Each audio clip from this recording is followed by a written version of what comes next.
Time's up. Let's do this. We're in for a wild night.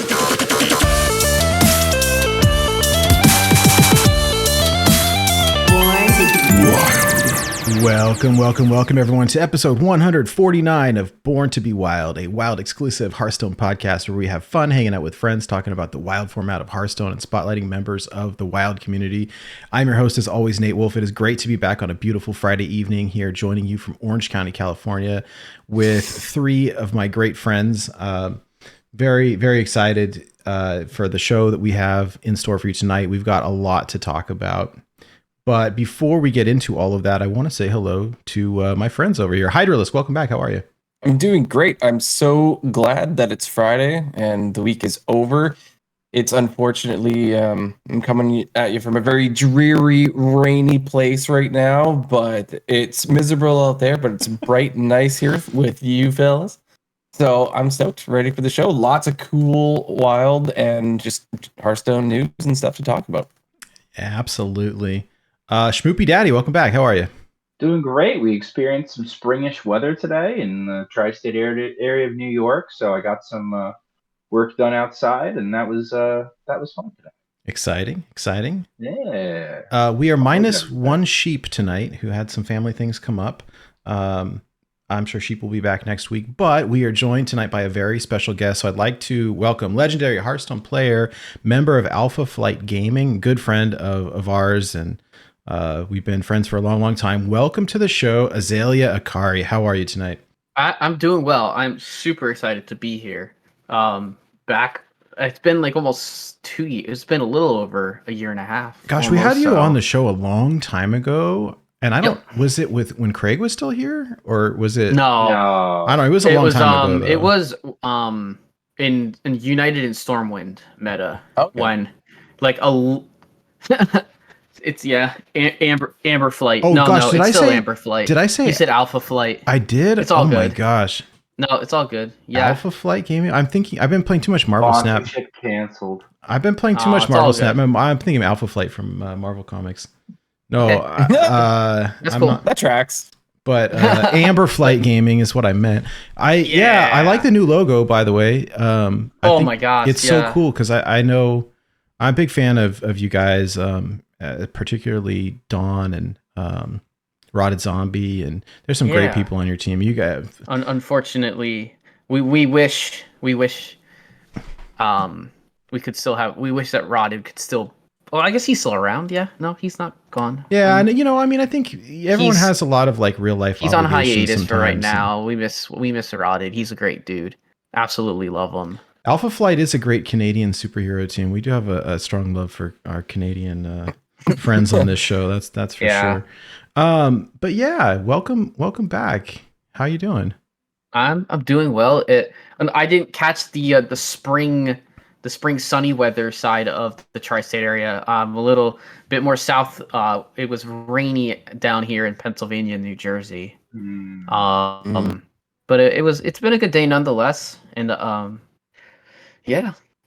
Very cool. Well, hey, for those people who may not be familiar with you, can you give us just like a brief intro, as much or as little as you're willing to share? But like, who are you? How long you been playing Hearthstone? What other games you play? What kind of got you into the game? What do you like, Wild, that sort of thing? Yeah. So yeah, I am AzaleaAkari. I am Amber Flight Gaming's resident Catboy VTuber. I am. I currently only have my PNG that you guys are seeing right now, but that is a little bit about me. I have played Hearthstone since 2014. I have played since before Naxxramas was released. Nice. I started playing Wild at Darkmoon Fair meta. And you take this opportunity to please beg players to not dust your cards. I dusted my wild cards. Every standard rotation, and I had to rebuild Dirty a collection duster. I had to rebuild so much of my collection. I started with the cheap decks, and obviously, I think the crown jewel when I knew that I could stick around in Wild was when I completed Reno LPG Mage as a deck. When I finished crafting all of those cards. But yeah, I've played Wild for almost 3 years now. It's been a blast. And you're big in on the THL scene, yeah? Yeah, and THL is Very- a big reason why I actually got into Wild because I started becoming friends with like NHL and a bunch of the other higher legend players. Started watching, various streams and podcasts, and that's how I found here. Um, I I think it's s- neat that the no, community yeah, can Dark Moon be Fair like was 2020. Yeah, so Dark Moon it's Fair really was neat like how the 2 years and a little. Sorry, I'm cutting you off, Hydra. oh no, it's all good. But you mentioned that part of like the pull that you've had to be in Wild and what sort of like brought you in is that so you're in THL and you're talking to other people like NHL and these other players, and I just really like that aspect of the game. Like it's something that definitely keeps me coming back to the game, and that's the community aspect of it, and all the neat Yeah. people you get to talk to, associate with, stream with, or just do some co-ops, or just be in Discord with. It's really cool. we have done so many co-ops, I think, over the years, and like I swear, if it weren't for the community, I don't want to say that I would like quit because I wouldn't have quit, but like I would be so much less engaged, I think. And the community here in particular, with Wild, like it's a lot of good people. And so, yeah, much love for the Wild community. Yeah. A lot of great friends that we've made over the years. Hey, I saw that you recently have been going back and completing the solo content, right? The heroic ones and getting the card backs and the hero portraits and stuff. How do you like that? Yeah. So I completed so far I went back and completed 3 I've never done, which was Heroic Naxxramas, Yes, that I love Her- that card back. It's so good. Heroic Blackrock. Nice. Which- Nice. I don't think I actually have the card back, and I don't know why. Because I completed everything. They get glitchy sometimes. Like there's some Yeah. stuff missing from the collection from time to time Alright, after they yeah. do updates. So I wouldn't And- be super surprised, but Gotcha. And I beat the Lich King. So I Nice. did the Lich King challenge. so you got the Arthas portrait. I got the Arthas. And that one's not easy because you have to do it with every class, right? Yeah, Yeah, I still haven't done it yet. And the mage one is Yeah. especially fun and not at all just remulliganing for lackey mana bind for I did it for almost 45 minutes. I restarted because I even lost ones where I got lackey mana bind. I would do lackey counterspell. It was lackey counters. It could have been lackey counterspell with the man. I thought about that, but the mana. I just Mana got bind one is with great. mana bind, and I eventually got it to work where I didn't miss lethal on like turn 5. Yeah.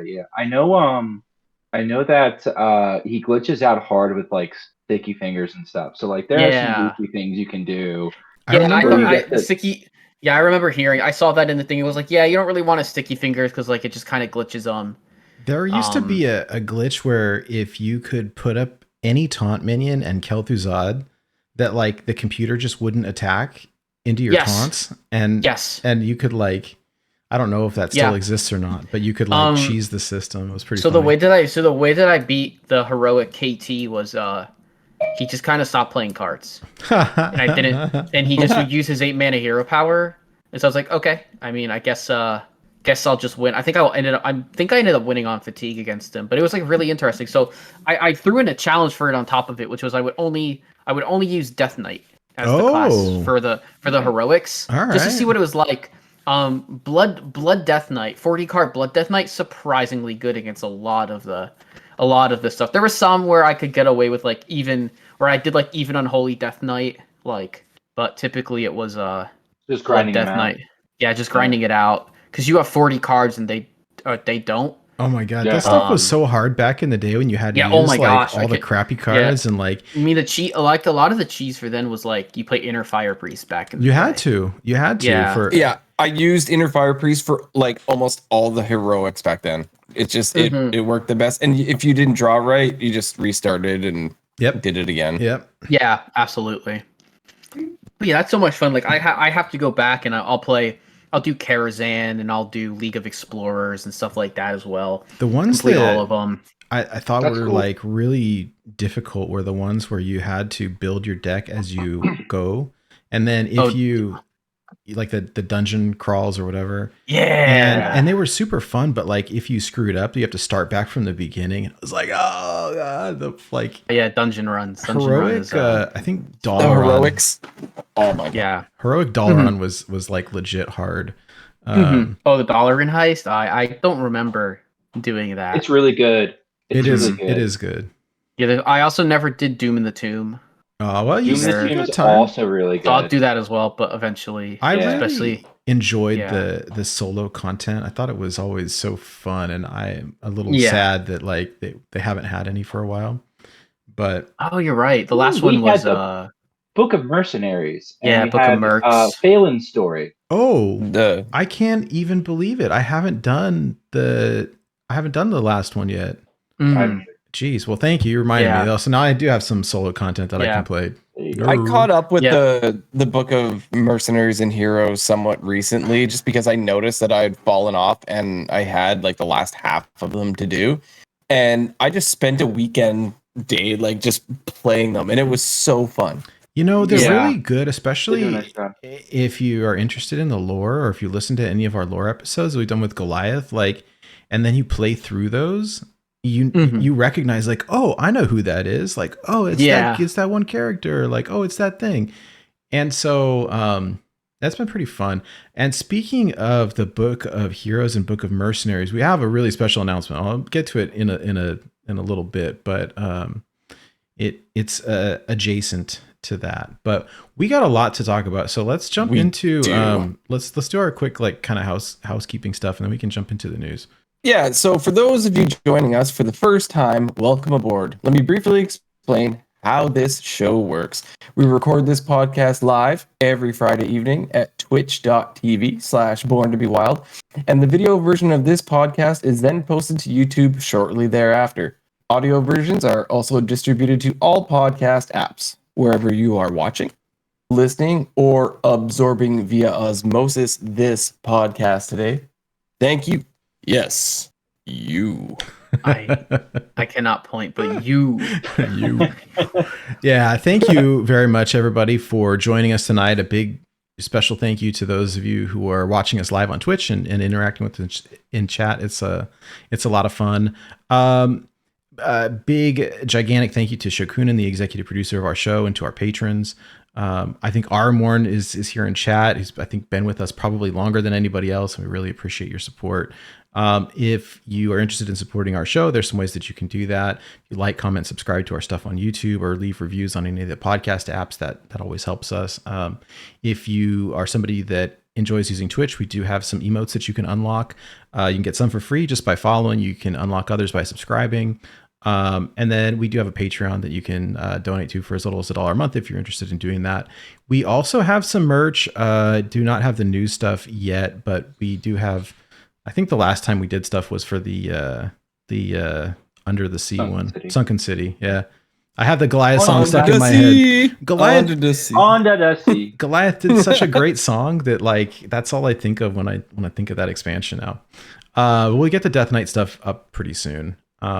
Anyways, if you're interested in interacting with any of us, we do have a Discord channel. It's an online community full of friends that we've made throughout the entire world, and it's been fun. We share real life stuff. We share deck lists. We share news. I get all my Hearthstone news from there typically, and we share achievements and accomplishments. We've got a channel full of funny usernames that we have. It's turned into a little bit of a tradition now to look over at the past week and see what funny thing has come in. Some of them I can read on the show, and some not so much. But let's see what we have this past week. Okay, so so between last Saturday the 18th and today, so today's Friday. All right, so we have, I can't read that one. Let's see. I've got Never Poop.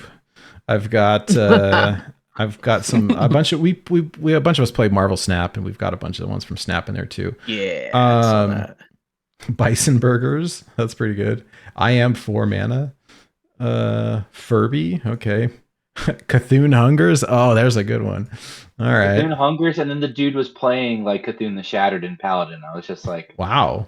Wow. I was way ahead, and I conceded. I was just like, I can't. You You're win. good. You That's win. great. House hubby. Oh, I love it. Is that your alt? I've got Smelly Fart 69, Dog Pee, Benedict Cucumber, Top I love that one. Top Deck GG. Top Deck GG. That's a great one. That's a good one. Butt Poop. Yeah. Butt poop tickled my fancy some morning, like way more than it should have. It's just like I don't. I saw your response to it first, SchmoopieDaddy. You're like, butt poop's funny. I'm like, what? Because that popped up as a notification on my phone, just like message from SchmoopieDaddy. Butt poop is funny, or something along those lines. Like, I need context. I go like, oh yes, There's so funny many username channel. This makes sense. There's so many bad like poop jokes, but we got Ken Kneff.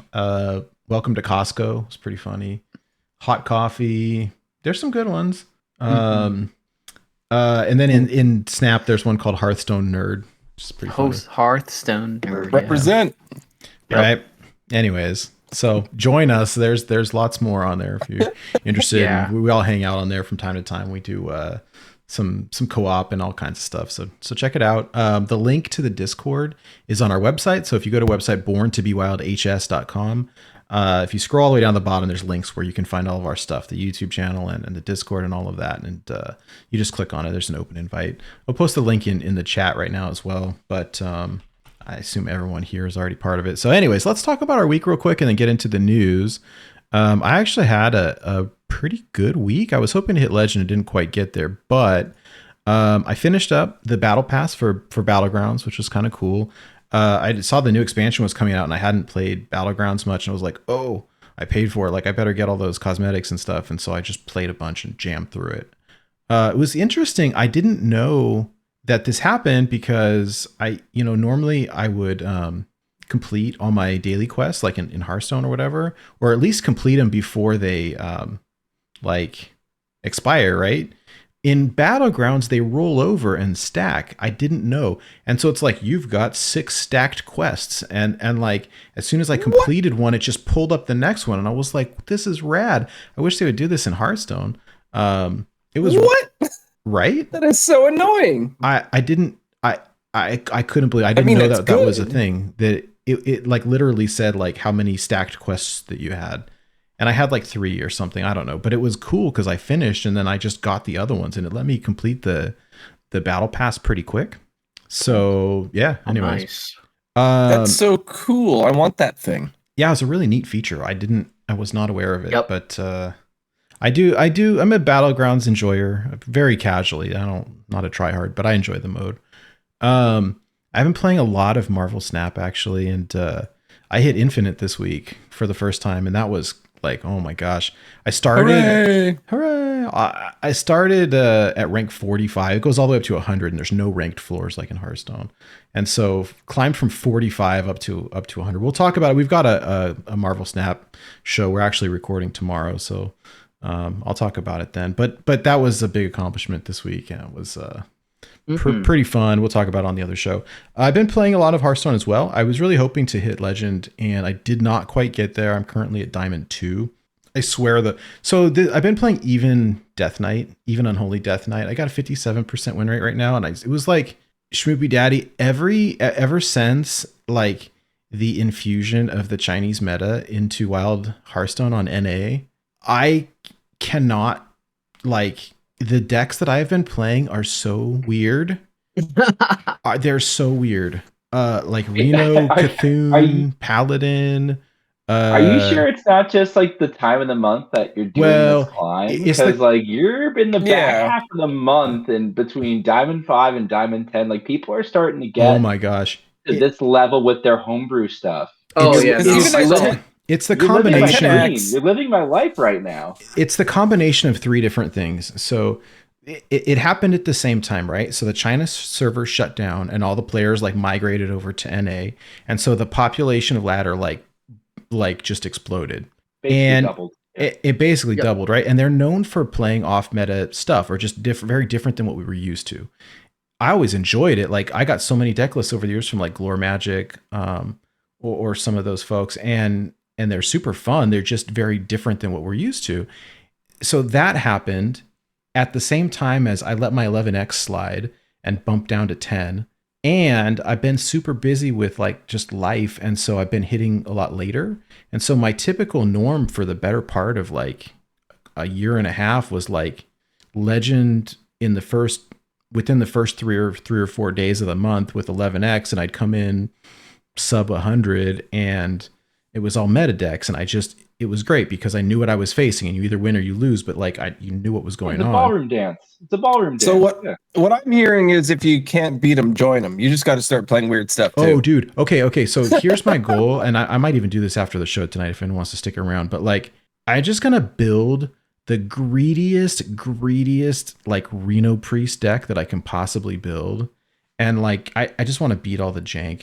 And then I'll put in like Skulking Geist and whatever terrible tech cards that I can put in. Put Geist in your ECT. Yeah, buddy. Yeah. That's the way to go. And so, it's been an interesting time. I climbed, I got up to Diamond 2 and then kind of fell back, but I was like trying to force Death Knight because I haven't hit Legend. That's the only class I haven't hit Legend with yet. And so I really was like hoping to use it. And it's got some blowout like matches, and it does pretty well into some of the aggro type stuff. But like, if you face a druid or like a mage, like you kind of just sunk, it's just so tough. Yeah.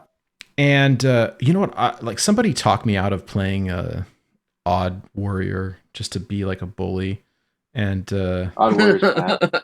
No, it's super bad, right? But like it beats up on like some of the weirder stuff if you just go super control with it. I don't know. I think aggro has advanced to the point where I don't think Odd Warrior actually beats it consistently. Like, yeah, I don't know. You might be even Shaman, but like I'm not convinced. Like I've heard Corbett talk about how like Warlock removal, we're talking like Defile, like the whole removal package is behind aggro right now. Yeah. Like it's not reliable into aggro. So like we're in kind of a goofy spot where aggro has probably never been better. Or at least it's super good right now, and the control tools are lacking. So like it's kind of tough to do what you want to do right now. Well, not for nothing. I'll probably just keep jamming the even Unholy Death Knight. I'm pretty close. I don't know if my list is optimized. I threw it together based on kind of what I liked, but there's probably a couple of cards that could be swapped out. I don't know. No, it looks pretty good. You have quarters in there? Yeah, you got quarters in there. Yeah, I mean I don't think Amalgam is run right now. Oh, get Amalgam out. You got Amalgam. No, I don't. Okay, thank good. No, I'm running I added Dark Transformation because it's basically a 2-mana construct. Yeah, Transformation's right? core. Yeah, Transformation's a really good card. Murlocula is 0 mana 3/4 with lifesteal. School Teacher is okay for now. Sylvanas is invincible at the top end? No, it's Marrowgar. No, that's Marrowgar. No, there's Marrowgar, and then what's the other 8-drop? I don't have another 8-drop. Okay, I can't see because it's very small on my screen. Oh, it's Sylvanas. It's Sylvanas and Gen on the top, and then Marrowgar. Oh, okay. That seems like fine. I don't know. It's kind of like, you know what?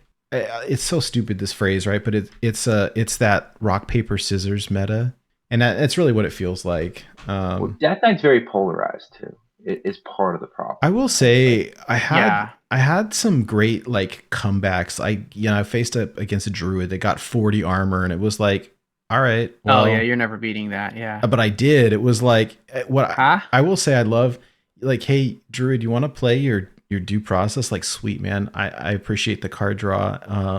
Let me just pump my board and then do grave strength, and like I pushed through 60 damage in one turn or something disgusting like that. I have a couple of the screenshots. I didn't bring them for this week. They're on my desktop, but let's see. I had pretty sweet Marrowgar. I got to rank 2 and then bumped down to 3. Yeah, there was some pretty fun games, and there was one here with the druid where they like poison seeds all my stuff, and it was great because I actually needed the corpses to juice up my grave strength, and so I did grave strength twice on the wait, here, I'll pull it up on I'll put up on the screen super quick because I saved the screenshot. It was too good to pass up. I was feeling salty because I was like, Screw you and your poison seeds. And so you can see here in the little history thing, I was able to play the double grave strength. Double grave strength, yeah, and that's really it's good. just it was more than they could handle. So you have the list in all gold, Nate.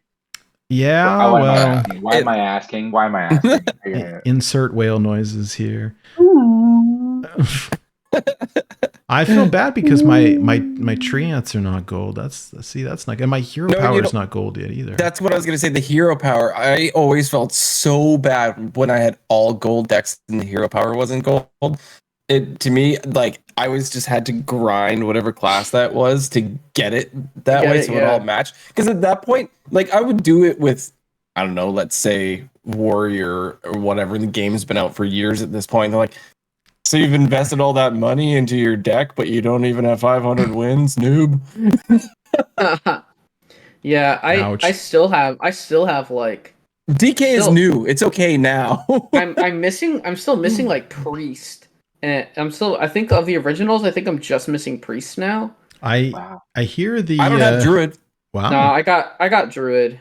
I hear the aggro shadow priest is pretty good at the moment, but I'm really bad at just like sticking to. I started playing it, and then I was just like, I don't enjoy this deck for some reason. Yeah, I don't know. I never. It's did weird. Either, it's weird. But... It's like, and then I sit here with like, I just hit 1,200 hunter wins today. Ask SchmoopieDaddy how many mage wins he has. I mean, that's What are you on? 4,000? 4,000 plus? I'm on like 4,300 or something like that. Oh, nice. No. 4,000. I'm at like 4,100, I think. I played an upsetting amount of Reno Quest Mage for like 150 recently. Yeah. And then an upsetting amount of Cthulhu Quest Mage when we start talking about other weeks. Well, speaking of Cthulhu Quest Mage, how was your week? So like as far as like Hearthstone goes, I did like nothing really of note. Like usually I feel like I'm coming on here, I'm like, I hit this milestone, I did this. I was just like I went down to Bronze 5. I think I said last time I was on the show, I went down to Bronze 5. And I was like, I'm going to play my way up with Cthulhu decks. And I had a lot of fun. What you mean is because you hit Legend on day 1, right? And then you just, you've like lost to the point where you're facing against Bronze 5 players. Yeah. So I'm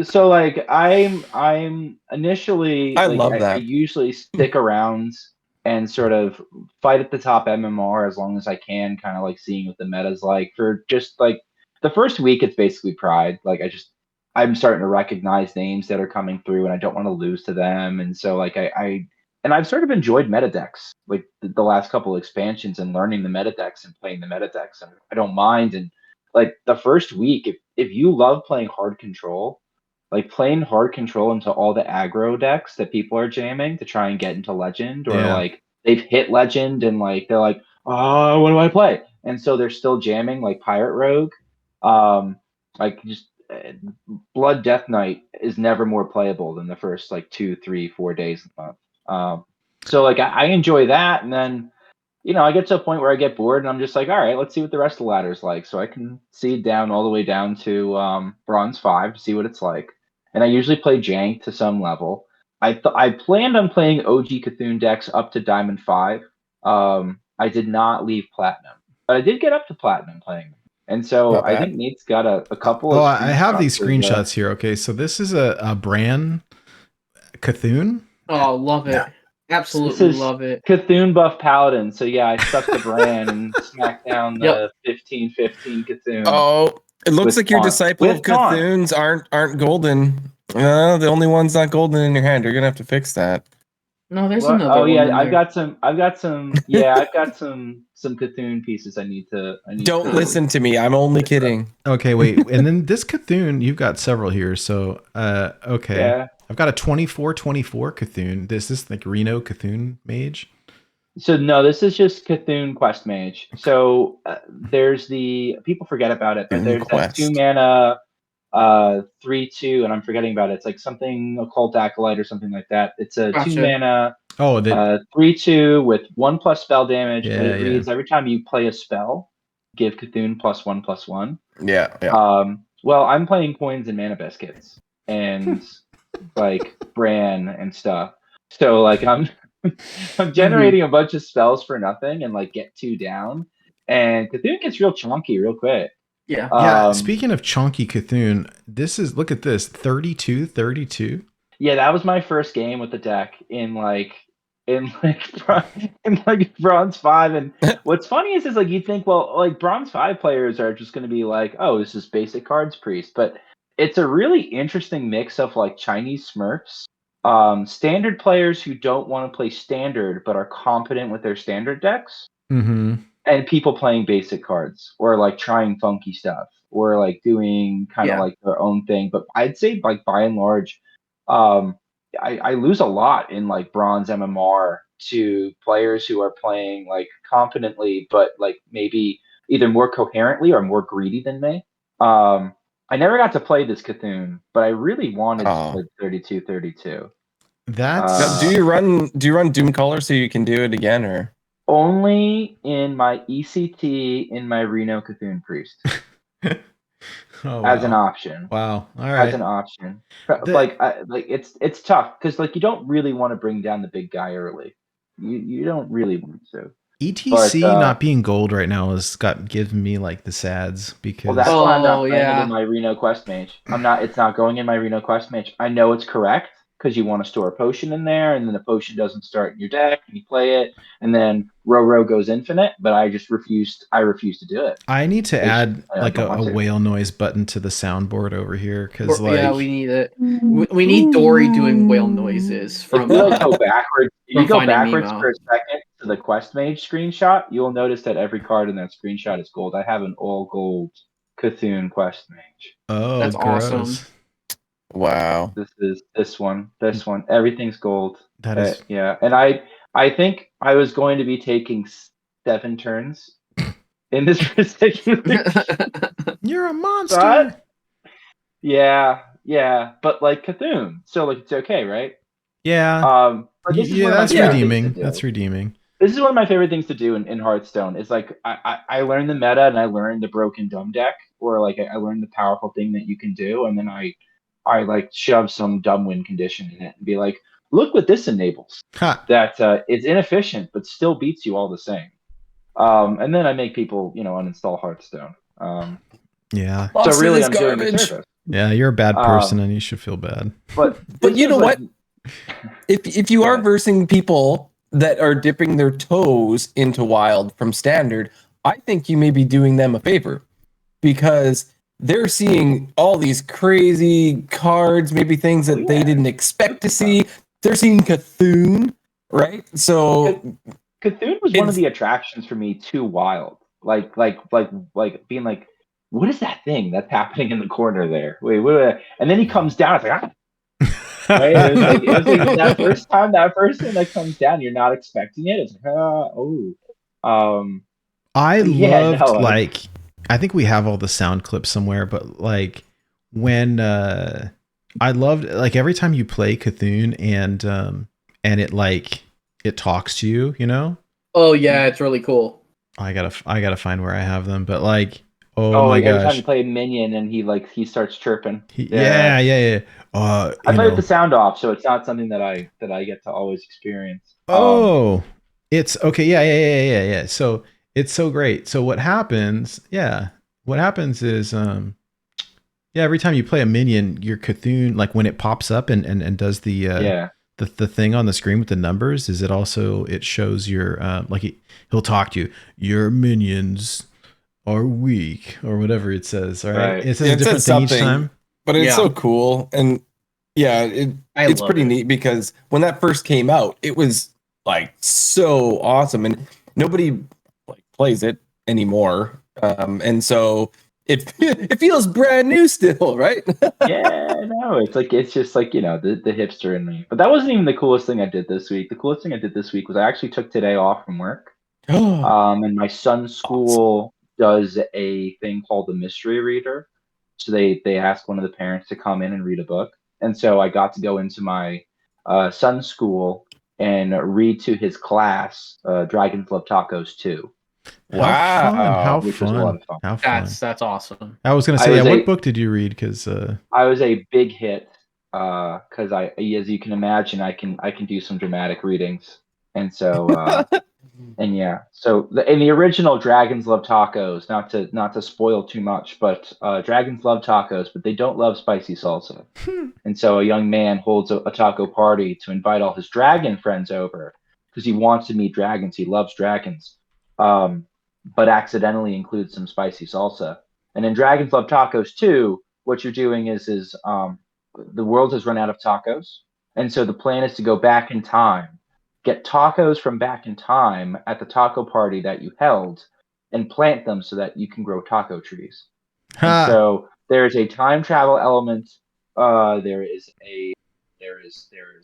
thrills, there's chills, there's plot twists. I had my son's class just completely their attention completely just fixated. But what was probably the funniest part of the whole episode was when I first walked in the door. The teacher does a really hams it up and does like a really big intro and stuff, right? And every kid in the room turns around and looks at who walks in the door to be the mystery reader, except my son, who's spacing out and just staring straight forward. So I let a bunch of kids who are all just sort of looking at me blankly.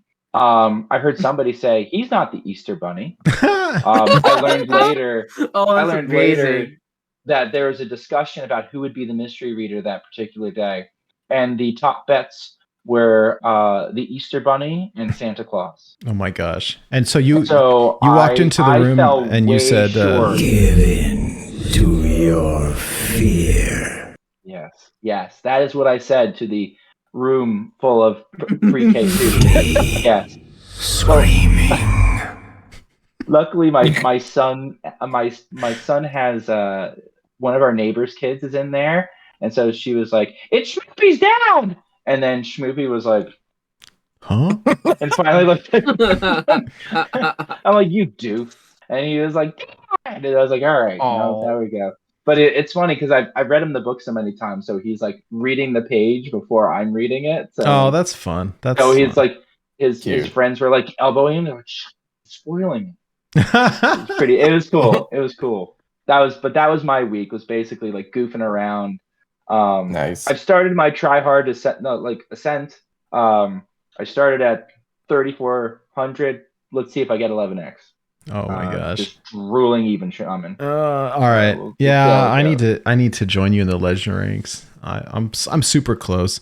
If I don't have a good story for next week's show, then I'm about to get kicked off the podcast. So, all right. You're experiencing pure wild, Nate. Like I almost envy you. Except I do that experience casually and not when my rank is on the line. Yeah. See, it's kind of rage inducing when you're like, what is this? Like, it's easy to play when you know what you're playing against and you're like, all right, do I stay in or I get out? But like, if you just don't know, and then I lost to an odd paladin this week.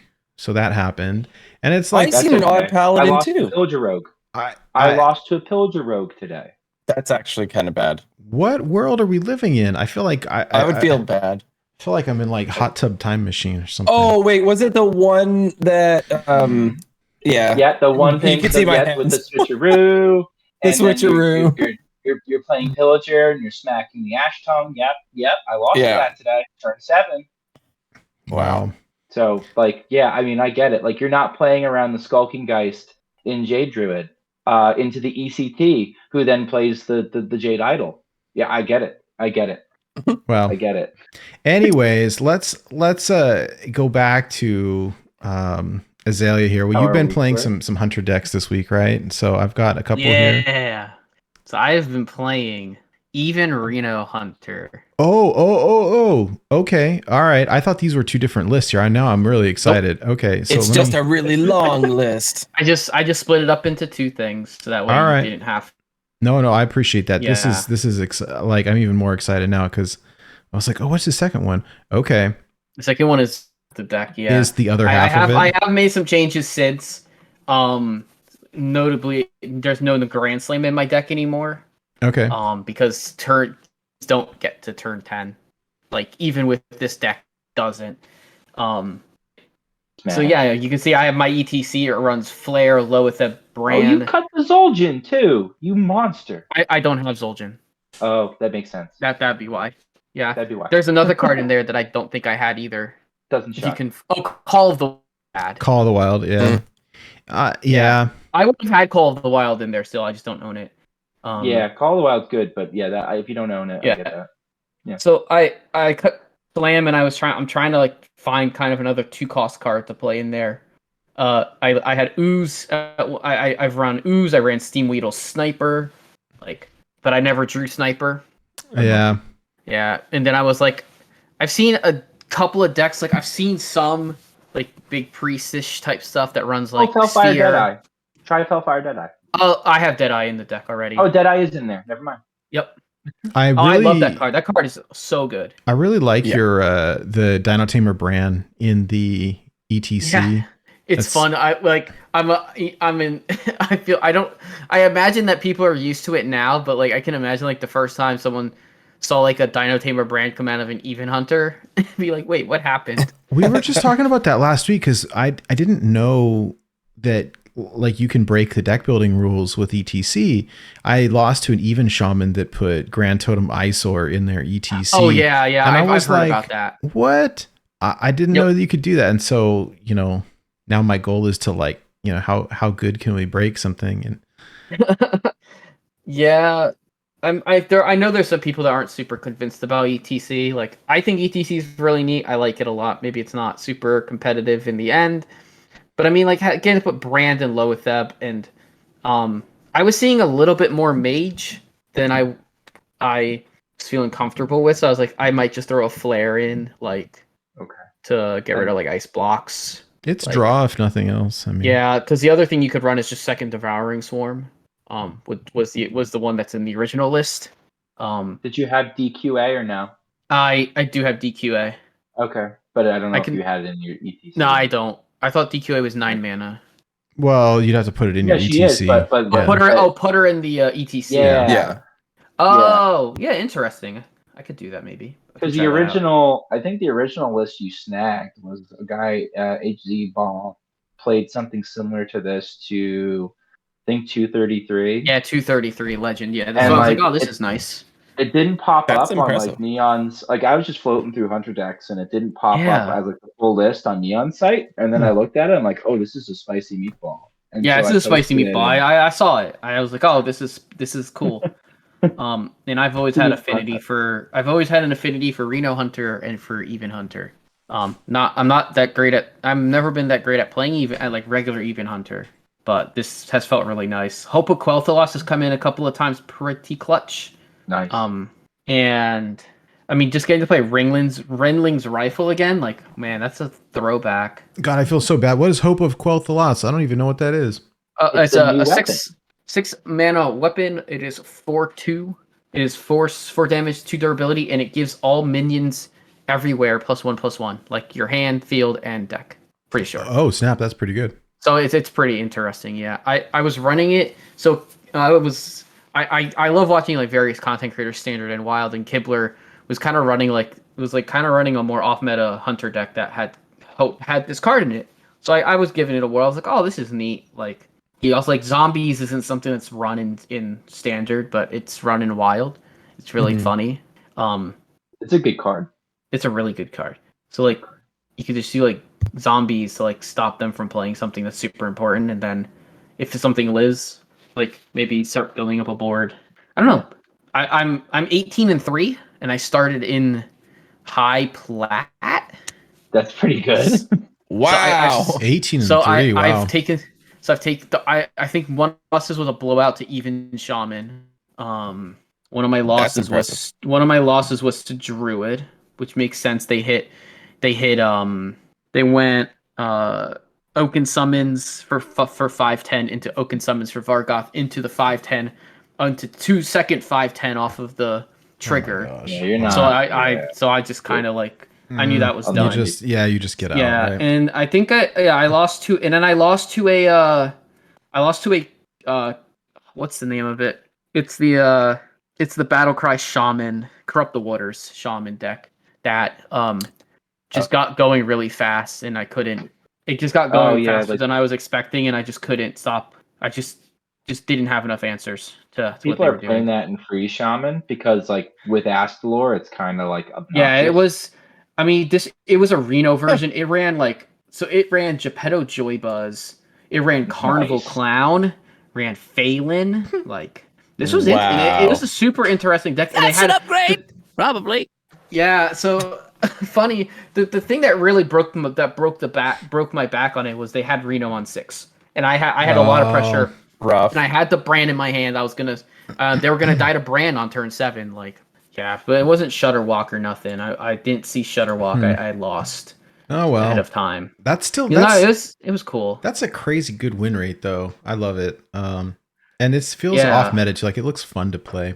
Can you can do it later, but can you send us the deck code so we can put it in the show notes? Absolutely. That'd be fun, just in case anyone wants to play it. It's easier than trying to type out the whole list. If anyone is listening to the audio version of this podcast, check out our show notes and you can see the decks we've been playing, and it'll have the deck codes in there if you want to copy and paste them. So awesome. It's in the Discord. I will post it in the chat. I will post it for chat in the chat. Sweet. So this is my most recent list. It's a little different than what's there, but it's all good. And feel free, mess around with it, whatever you want to do for cards. If you have some fun cards that are up at the top, more top endy that you want to play, go for it. Collateral Damage was surprisingly strong. I think I lethaled at least once with it. And otherwise I was able to on 8, I was just I have a chance at lethal, but no matter what, I might just be removing enough stuff that it's just going to do enough damage that they can't beat me. And it absolutely did that. Yeah, that card is pretty good, actually. I haven't played it in a long time. This deck looks fun. Mm-hmm. Yeah, it's been a good run with it. Nice. Well, what do you think, friends? Should we get into the news? Because there is quite a bit. Let's jump through it. All right, well. Let's do it. Yep. Welcome to the news. The news is so good. Well, like as part of the news, quickly, I wanted to share one thing about my week that I didn't get to say. Oh, yeah. I didn't have the most interesting week, but I did have 2 things in common with SchmoopieDaddy, and that is tacos and a day off. But it wasn't for a good thing. I had tacos and then I needed a day off. Oh no. Oh gosh, I've had those days. Yeah, I feel that. Uh-oh. That's all really. We got tons of news to talk about, but I wanted to share that. I didn't get to do a total lot in Hearthstone. I tried playing a bunch of standard with some decks that Sheep gave me, and I just tanked. I started off good, and then I guess I'm playing it wrong. It was Aggro Priest. Apparently a good deck, but yeah, it's quite good. I'm not good with it either. That makes you feel abysmal win rate. The first couple decks I was playing, games I was playing, the 5/5 that you can silence and just keep hitting them in the face with it, and that was going well. Yep. But then I lost so many in a row, and it was bad. So I should probably play that deck with somebody. However, if I look at my stats, I played against 44% Death Knight. There are so many Death Knights in Standard. Wow. It's at least at the 8 or 9x level. I haven't played that much Standard, so I wouldn't know. So yeah, I'm not sure, but apparently I'm not super good with the deck, and I don't know how that matchup is supposed to be. To be honest, it could just be a me problem. The other thing that I did was I took a rewind about 30 years, 25 years, and on Steam, I'm a sucker for Steam sales. Doom 64 was $2.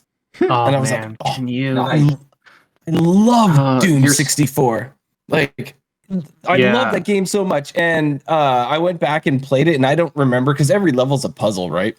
So I didn't remember most of it at all. And I've only played maybe the first dozen or so of the levels. And I'm running around like an idiot. How do you solve this puzzle? How do you solve that puzzle? I need the blue card. And oh my gosh, it's a blast from the past, and it was $2, and I can play it in bed if I'm playing on the Steam Deck or whatever. But it was Steam funny because I was using the new monitor that I was talking about last week, and my kid comes out and he sees me playing Doom from 1996 on the nice new monitor. He's like, Dad, what's wrong with you? Bro, man, no, he needs. He'll learn one day. That is amazing. The graphics might not have held up. Oh, you know what? I don't know if on PC they enhanced it at all. They did something. Like the sprites still look horrible. Like, you know how well, they're like it was at like a 3D level, but like the 2D sprites, how they're little like cardboard units that just kind of turn no matter where you turn. Yeah. Those still look absolutely horrible, but the levels still look fine to me anyway. But also, I'm used to playing those old games, Yeah. so to me, it's okay. I'm the same. I mean, I spent so many years just playing nothing but old games from the 90s, so I feel that. I mean, that's where they're at. They may not have been visually that stimulating, but the quality is still there in a different aspect. Yep. Yeah. But yeah, no, I just wanted to quickly share that, and let's hop back into the news. Yeah. All right. I will share one thing. We have some really awesome announcement. So I talked to my contact at Blizzard this past week, and we have confirmed that we will be having Matt London on the show to do an interview. Really excited about that. It's I don't have a time or a date yet, but like we got the green light and we're working up questions. And so if anyone is interested in contributing questions, we're taking them in the Discord. We'll go through and kind of curate them, and they want to see the questions ahead of time, of course. And but hey, that's super cool, and I'm really excited, especially in context of some of the news that we'll be talking about momentarily, with Wild in particular, and Matt is, if you're not familiar, Matt London is one of the Hearthstone devs. He's in charge of the game modes, which includes Wild, and I'm really excited. He's a really cool guy, so I think that'll be great. More details when we have them, but we got the green light, and so I'm really excited. We'll be able to host that soon. TM. Yeah. The announcement of the announcement. We did the Blizzard. Right. Yeah. Well, it was too cool to not share, and I think we put it in the Discord, and there's already been a handful of people that have shared some questions that are actually really good. Like, what a great word, good. They're insightful questions, you know. We're not gonna. I love the variety of questions. There is like a really good variety actually, and I think that that's pretty cool. I don't, we're not gonna ask a bunch of like troll questions like, oh, how come you guys hate Wild so much? Like, no. But what I'm really curious about now, I doubt that they'll be able to say anything, but like, I want to see if we can get a hint. Like, what do you guys have in store for Wild? Like, you keep saying it's gonna be the best year for Wild. Like, can you give us a hint? Like. Just a crumb. It's a big crumb, year. right? You're gonna buff. It's a shaman, wild, big priest, big rogue, right? Keep using the word big. I mean, every year is the biggest year for WoW. You know, keep getting more and more cards. They do have a habit of the wordplay, don't they? We put a terrible mistake in this set. Oh, right? That's a good point. It could I don't know. Anyways, now. How many of you want to go spent... down that? Oh no. I was gonna say if you want to go down that rabbit hole right now, we can, but we can save that. No, let's just go through. Let's go through the stuff that we got here because there's a lot of it. All right. So how much did Nate spend on Wild packs? Yeah, dude. Packs? So I bought 2 bundles. I bought 2 bundles of Wild. You can only get them with gold. Yeah. So okay. So there are gold bundles in the shop. Gold Wild bundles. So 10 golden packs for 3,600 gold. I don't know how much it is. Is it the same in Canada? Or they double it for you guys? Oh my god. That was good. That was a good one. But you could buy as many bundles as you want, which is really interesting. It's not something that I've seen them do before. It's like you can get this and then you can get it again and again. And like when I have another 3,600 gold, I'll do it again. Because I'm a masochist. But for real, my thought was, number one, I like golden cards, but because we've got a core set rotation coming up, I wasn't sure what was going to be pulled from the core set and plopped into Wild. that I may not have, and I thought, well, this pretty much guarantees you pull those, right?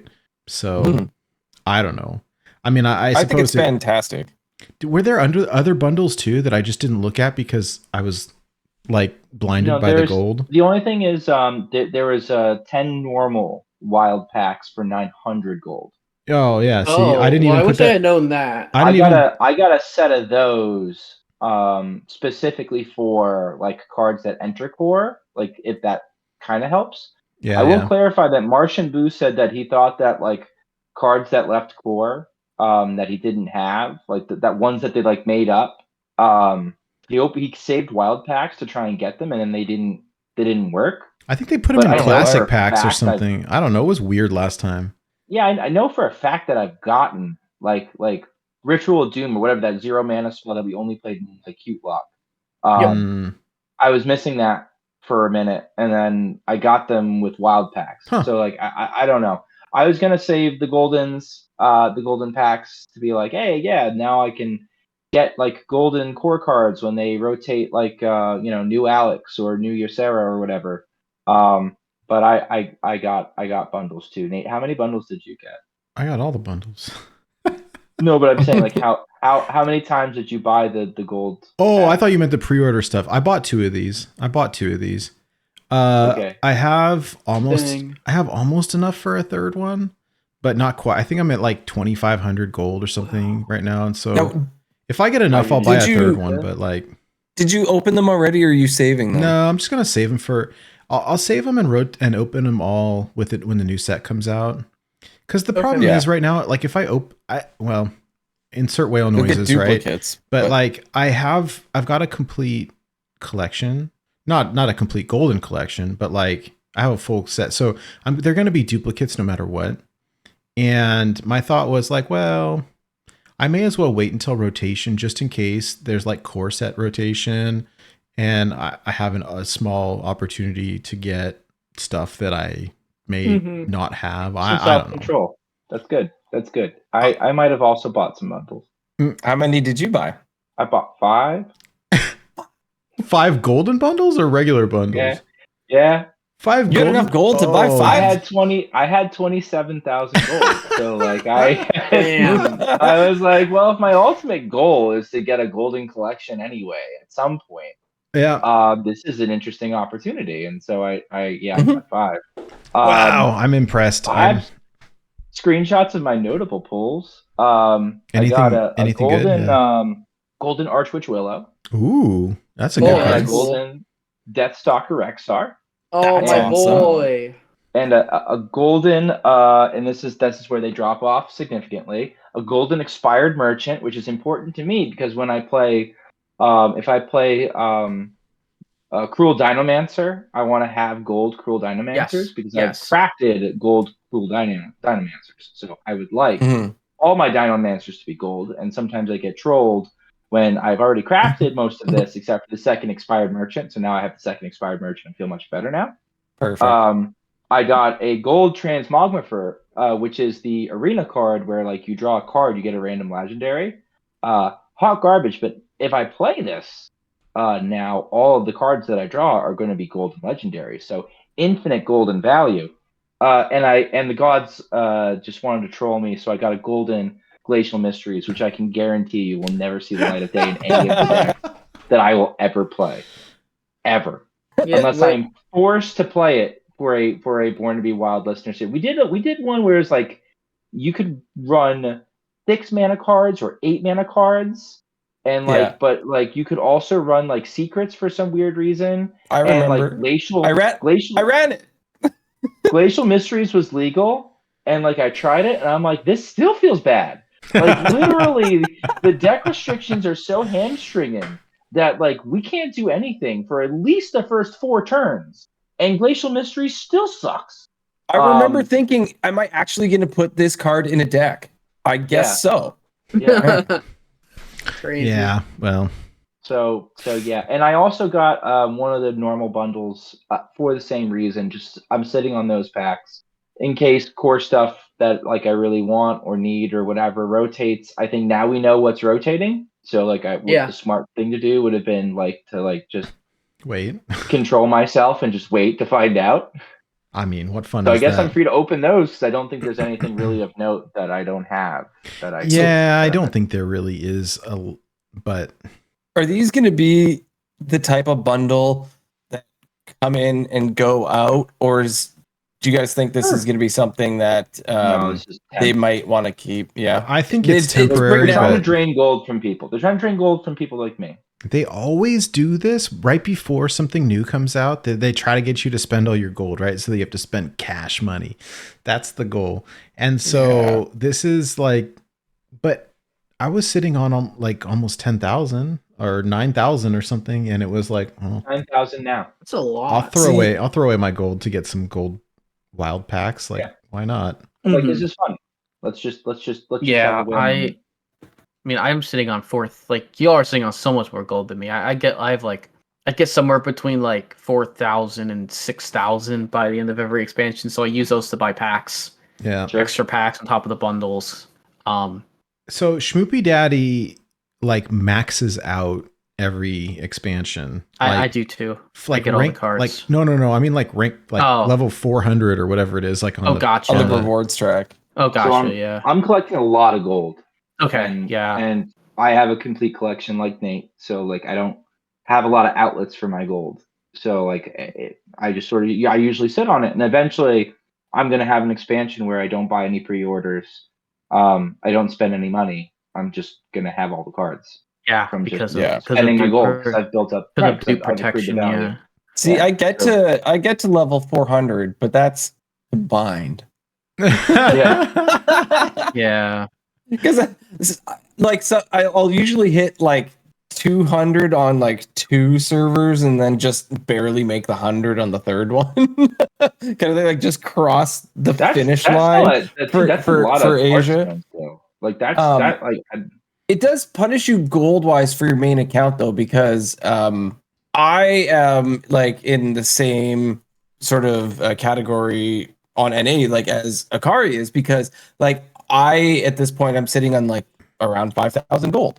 Yeah, right? Because I had 5,000 and I spent on the one server, and so I'll probably like it's not that far away. I'll probably only get a couple more thousand before I get there. So I did not purchase these because that gold is also going to go to like the new packs when they come out. If it were the other way around, I would probably do the exact same thing. I would buy these, but I'm not in that position at this point, and I don't also need them because insert the whale sound here. Also full collection, so I don't need it, and I'm just going to save for the new cards.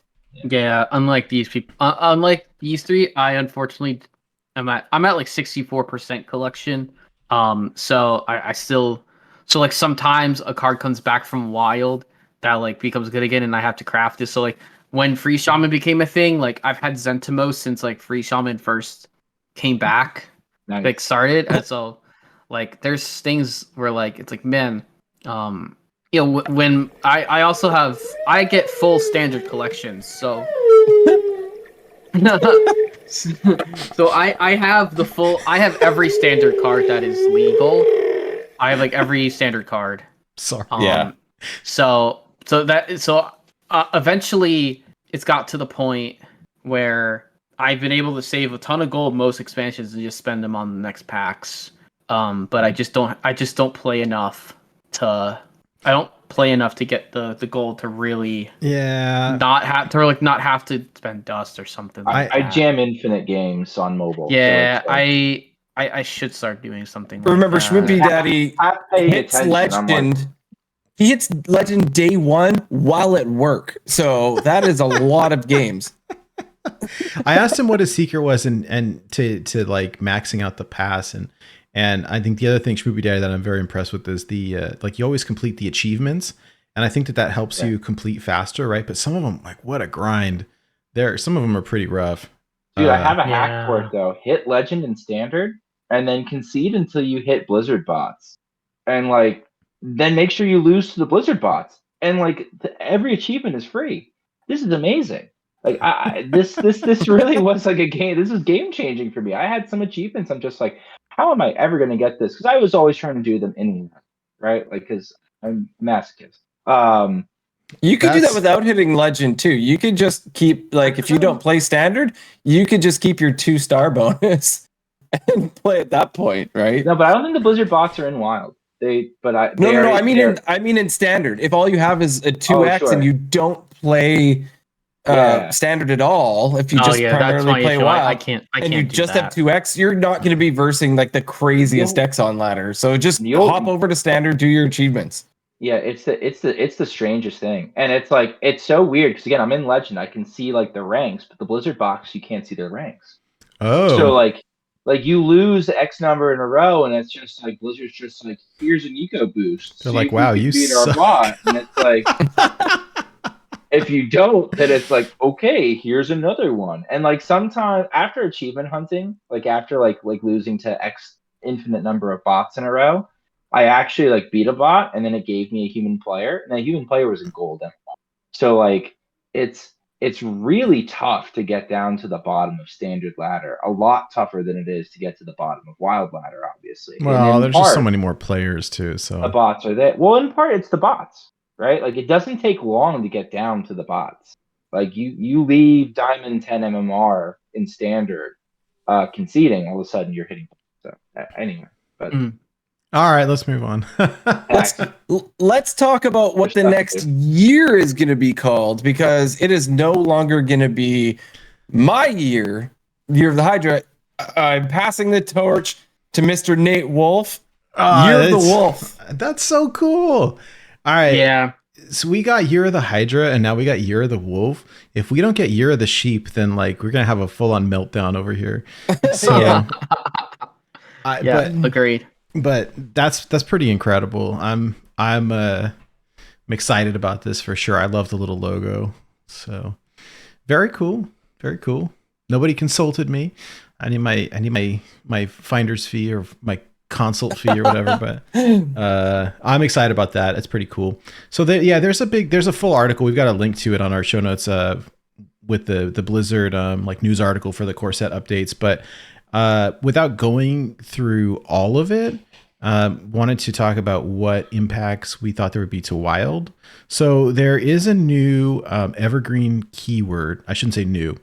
So tradable is going to be now evergreen, meaning that it's here to stay. So number one, they're moving some tradable cards back to standard. So the tradable keyword came out, I guess it was in United in Stormwind and then Fractured in Alterac Valley.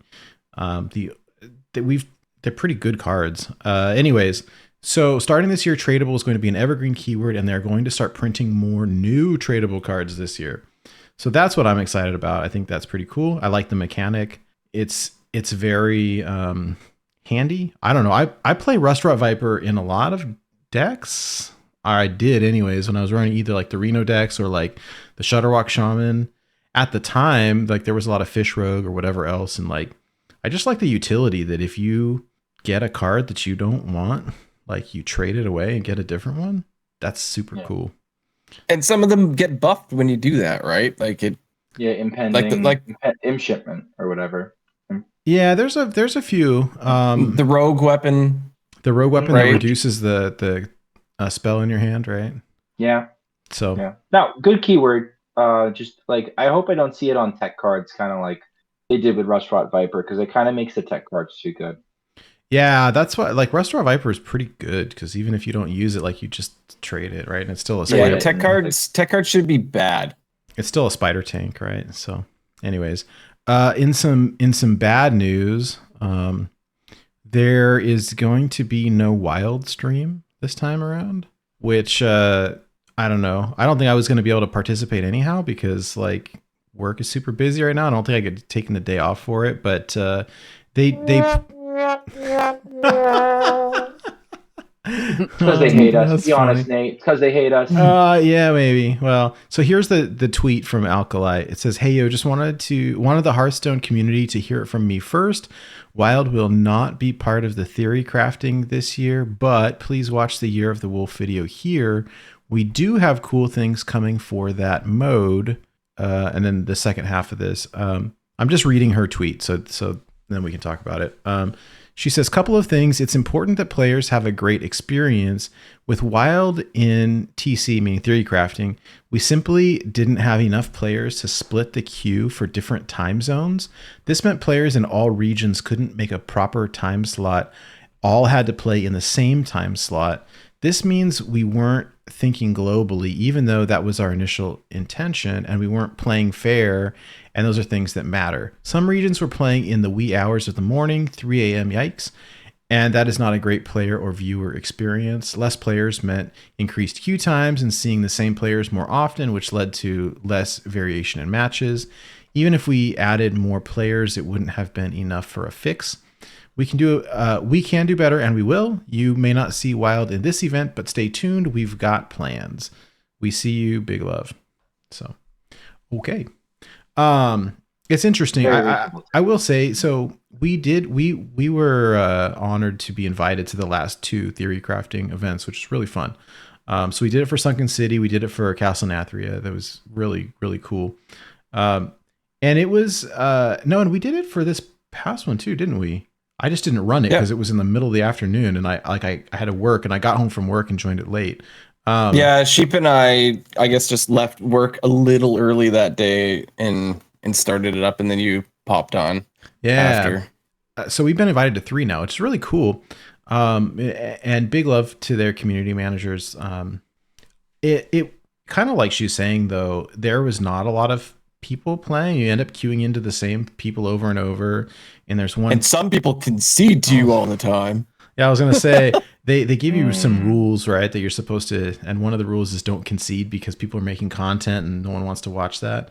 And we have people that were doing it constantly who shall remain nameless. But anyways, that's fine. It is what it is. I think the event. Did you notice?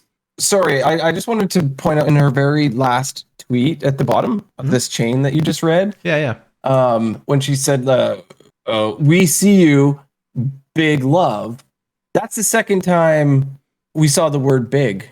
Big Priest. Right? They're just gonna buff Big Priest because we were talking about how Matt said biggest year ever, and then this could be looking really too far into it, but oh gosh, it's the mistake all over again, right? I know. I have a little bit of trepidation. So they released this video for the 2023 core set update. Okay, so there's the thumbnail of the video with Cora. Cora did the video.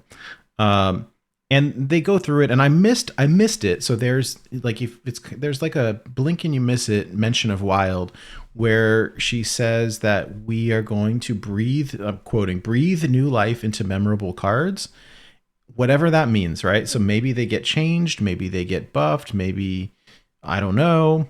I guess we are going to see some kind of something or other to the Demon Seed, right? Yeah. But when we look at the they released the roadmap for the Year of the Wolf, and the only screenshot I have here is for phase 2, because that's where Wild was mentioned. And so in phase 2, they do have something specifically referencing Wild. Like, you know what's funny? You ask the players, like, all we want, give us a Wild open and we'll be happy. Like, that's, but anyways, it'll be really interesting. Chorus also, I wrote it down so I would remember when she said that there's going to be changes to cards and whatnot for Wild.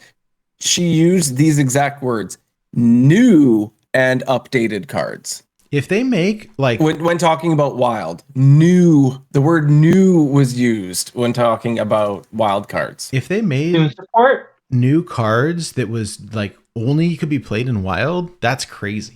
That's because like there's always new Wild cards, right? They're just standard cards. I think we're heading there though. I think we're heading to a Wild only expansion. I think so, and that's what I think that meant. And unless it was an oversight, incredible. That word shouldn't have been used, but she specifically said new and updated cards. I'm trying they to want us to spend our gold, right? I'll spend it. I'm trying to I worry Cthulhu support reading into it too much. Can you imagine if they printed a bunch of new Cthulhu cards? Oh my god. All right, so here's the tweet from Matt London. We were talking about Matt earlier. So here's his tweet. He says, sad we couldn't make theory crafting work this time, but I mean it when I say this will be the biggest year in the history of Wild. And yes, that includes the year we created Wild. Okay. And what does that mean? I don't know. And that makes me... I'm terrified. I know. I have so much trepidation because... I feel dread. It could be awesome or they could like totally ruin it, right? I'm trying to not be the doom and gloom guy, but I really worry that it's going to be like, yeah, we've decided that Wild is going to be like a rotating format and you can play cards from these 3 expansions this month and these 3 next month. And like, I don't want that. I don't want that. That needs to be a new separate mode. Give it to us. Make that a new mode. Make that a different mode. Yeah. Make that classic. Well, that right? That makes too much sense. They won't do it because it makes too much sense. That classic. They won't make it. Was always going to be. I always thought that classic was going to be like this time machine back to different metas, to different eras. Just a That's what it is in WoW. So I don't know why it isn't. Oh, I didn't know that. Yeah, in WoW, it started. I mean, it's going in order, but they started with the first basic classic WoW, and they're slowly adding the expansions. They're on the 3rd one now. They're on Lich King now. Yeah, Lich King. So I don't know. I'm very afraid. I don't know what this means. When we have Matt on, this is something that I want to talk about. Will they really give us any hints? Like, probably not, but maybe. I don't know. But I'm very curious, and I just like we've been playing Wild since before it was Wild, right? And I love the mode, and I just hope that that whatever change is not gonna break everything. Or the other piece of it, like I saw what they did with Mercenaries, where they're like, oh, there's this cool new thing, and then like a year later, like, oh, we're just not gonna support it anymore. And we all got used to like Wild has been the like nuclear wasteland, right? Where like or the wild west. And we all kind of got used to it and comfortable with it. And so if it's going to come through and there's going to be some big change, like that's kind of uncomfortable. And I don't know what that means. And so it's like, I don't know. I'm an old fuddy-dud that doesn't like surprises very much. And so this type of thing like terrifies me. And I guess we'll see what we have in store. I am a fan of Matt, and I think that they wouldn't say that they were going to do something cool and then not do it, but I might also be like huffing the copium super hard because the alternative is to just like fall into terrible depression, and I'd rather not do that. So I think that they are in tune to the Wild scene to a point that they would know that there would be many angry people if they went and suddenly took 90% of the sets away, right? And put us, because when they say bringing up year 1 of Wild, maybe that does mean that they're going to go back and just do year 1 of Wild, and that's Wild. But how many people would be like, what the heck? I want to play my cards. Yeah. You took my cards away. I don't think they'd pull that trigger.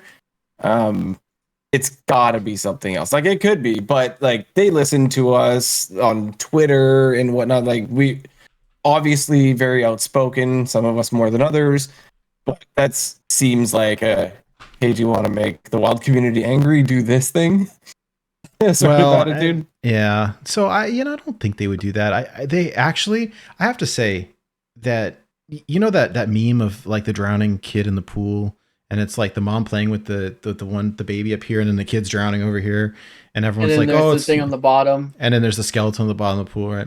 Yeah. And I think Wild has been left alone for a long, long time. But like, if you look over the last like year or two, especially the last year, like they have been just by comparison so much more responsive, and I think they balanced Wild more than Standard. They have better than Standard for sure. So, I think, I guess we'll see. It does seem spooks me. Oh, go ahead. Sorry. Yeah, it does. No, I know. It just seemed like an odd time to take away the Wild spotlight in the Theorycraft stream if they're going to make it the biggest year Wild has ever had. Well, Like, I understand the reasonings for taking it away, but it also seems like strange timing as well. Maybe they'll bring it back when they do make the change. I think they were going to lose people.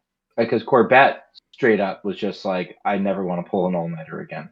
And like, if you can't, like Corbett, they put on the launcher when he's streaming, and so like it's if they can't have the guy that they put on the launcher for Wild doing the Wild theory crafting stream, it's a big deal. Yeah, and I think Raffle was on the launcher previously as well, a couple of times, I think, and it's a bummer. There's some big names, I mean, we never got a lot of views, I think, because we don't stream regularly, but there's some big names. I mean, we Dane and Raffle and Corb and Meowth and as well. Yeah, there's a handful of people. Martian got invited. I think Slizzle got invited, and some other people. And it's a bummer, but whatever. I enjoyed it, but it's also my biggest complaint with it. Really has been like it's a freaking Thursday in the middle of the workday. Like, who's gonna watch it anyways? I mean, I can't. I don't know. I mean, maybe I'm like I think about it like the Olympics need, right? Like, when are they gonna put the big events? Like, when does Standard get their time slot to do their theory craft? Oh yeah, they get it on Friday night and all day Saturday, and then and then so then we are like we're the Jamaican bobsled team. We're like no. We're like the exhibition matches before the main event. We're like team dog curling, right? Like we're like. I take offense to that as a Canadian. No, but like we're not curling. We're team dog curling, right? Like we're like we've trained dogs to curl now. Oh gosh. And so this is. What are we going to put that on? I mean, maybe somebody watches it Thursday at 2 p.m. I don't know. I will say, I think that as a life tenet, like if it's worth doing correctly. And so if the thought process is like, look, if we put it on as is, it's going to be bad. Like, let's just not do it. Here's my thought, right? If they're going to make a Wild event, like they've already shown us that it's going to be in phase 2 in the roadmap, which means not this expansion, but next expansion, that's the time for an event, whether it's the Wild Open or a tournament or a game mode or a XYZ. And that's the time, I think, when you get Corb and Meowth and Raffle and all the big names to do whatever it is and hype it up, right? Yeah. It also says, if you read Alkali's tweet, that Hearthstone, the Wild won't be a part of theory crafting this year. It doesn't even say this time. It actually says this year. What? Unfortunately. Yeah. Heyo just wanted the Hearthstone community to hear it from me first. This Wild year? Oh, geez. Wow. Yeah. Will not be part of theory crafting this year. Matt London said this time in his tweet. So I was like, I'm this time, but yeah, Alpine says this year. I'm going to try to just not read into it too much, and we'll see. My thought is, though, there's no way that, I mean, there is, but it would not make any sense to me to like, all right, cool, let's have a giant Wild event that's going to be the biggest Wild thing since the history of Wild, and then then invite all the Standard people to do it, right? Like, or maybe we get our own thing completely, and so like the theory crafting we only have to throw in 5 new cards in a deck, right? So maybe that's not working out so well. We're not showcasing the new cards. Maybe Wild does get something completely different than this, because it's not honestly the best promotion for the new cards. Oh no, it's not. I mean, the engagement is low. I'm just gonna like cross my fingers and hope that they still give us some free stuff to give out, but I will see. I mean, not gonna hold my breath, but may I just bring up the one thing that concerns me when I see something like this is I'm worried that they're going to introduce like a Wild-esque game mode, and the one of the things that like I've heard, Raffle talk about on his stream about what happens when you open up an alternative to Wild that is still Wild, like let's say you want to do like a Wild format, but kind of like Magic, where they have multiple like a legacy format. Right? It starts splitting a small player base. Yep. And like Wild right now is like for us, like okay, our population's probably doubled because a bunch of Chinese players couldn't give it up, and now they're coming. They're playing on NA. They're playing on EU. They're playing in Asia. But we still really can't afford to be divided any smaller than we are and have a super healthy, viable, and hopefully with a lot of variety in a format. So like that's always the thing that concerns me is like does this make us does this big thing that they want to do for us that's so nice, does it make us weaker? Is another issue. Yeah, I remember Raffle saying that. And in some ways, like, yeah. Yeah, and I was like, damn, I was like, man, he's actually correct. Like, it makes so much sense that like, why would we split our small player base up with another game mode? Like, there's a chance that either the bigger overarching Wild just doesn't get played and everyone plays that other mode, or it's maybe they're hoping that or the new mode's a flop, and it's just like, well, why? Yeah, why everybody just comes back to here, and then it just turns into a lot Mercs. of bad ways. There's a lot. I'm wondering if they think that maybe the standard players may want to start playing that middle mode, right, and seeing these cool cards they get to play with, and then they'll have a bigger reason to play Wild because they can play those cards all the time. I don't know. Well, I mean, the way I'm not saying that's true. I'm just saying that could be a thought process. Yeah. The way they're changing core, like I feel like they keep making standard feel more wild. At least that's been like the progression that I've seen over the last two core sets. It's just like they're putting some unhinged crap in core, which is like, well, I'm here for it. They pulled Reno and Bran and whatever the League of Explorers out. The League of Explorers out of core and back to Wild. So. I mean, realistically, like it was only Bran. Like Bran was the only relevant card in standard. Yeah, but it was like meta warping. It was absolutely warping, and we had people like shout out to a fellow podcast. Coin Can See was like, maybe they should just rotate Bran when Lich King releases. Like we've seen. Like, or at the mini set or something, just to keep players happier. Like, Bran destroyed the last year for standard, I feel like, because it was Bran Astalor and Bran Denathrius and Bran it was just... got cards nerfed. How many... It started with Pandaren Explorer. And then it was like, well, no, we can't play Kale. No, we can't play Sire. And I know that the card was already a big offender, but Snowfall Guardian ate two nerfs, ate the second nerf, which obviously it should have, but like Bran was a reason for that, plus Macaw existing. Like I don't know, I don't want to get into all the. I try my best to keep my complaining low. I haven't been the happiest with certain things.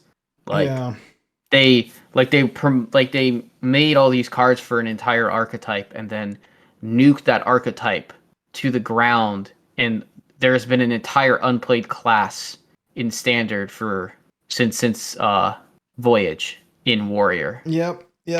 They made one of the coolest cards I've ever seen in From the Depths. And From the Depths, they just need to tone it, but then all the other stuff just kind of was also very overwhelming.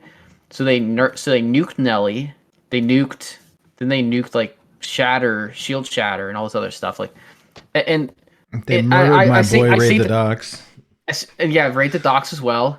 Like, I think I'm really curious to see how obviously reversion's coming. I think, and I'm going to be writing an article about my thoughts on the cards that are being some of the nerfed cards that are rotating, and I'm still wondering what I'm gonna say about the two banned cards that are rotating out in Stealer and the Demon Seed. It'll be interesting to see what they do, and I think this is like my favorite time for Wild. Yeah, speculation is cool to see. Well, like how do I want to put it? When cards get nerfed, they're typically nerfed for standard reasons, and then they become unplayable in Wild if we were playing them to begin with. Where Warrior was like treading water, and then they nerfed Raid the Docks, and it was like, oh, this is not good anymore. Pirate Warrior completely disappeared. And then they nerfed it again, and it was like, oh, now it's dead. And it, like, having a good aggro deck, I think healthy for the format. Everyone can like disagree Did with Raid the me, Docs but like, actually eat 2 nerfs? Yep. Oh yeah. Yeah. So was it actually 3-2-2 and then 3-3-2? They almost released it 2-2-2, by the way. Wow. But yeah, it was 3-2-2. Okay. So- yeah, I probably have that written down in my document, but yeah. What I really am anxious for is to see what the reversions are going to be. And I'm not saying Yeah. that they all need to be put back to their like original, but Yeah. boost them a little bit to the point where we could play them again. Yeah. Make Renathal go back to 40. Not that that's not I guess revolving right now, but what is it like? No. Stormwind and Alterac Valley. So how are they going to tweak the quest? So Yeah. it'll be really interesting to see how they tackle the Warlock quest, because they said that they were going to unban it and rework it.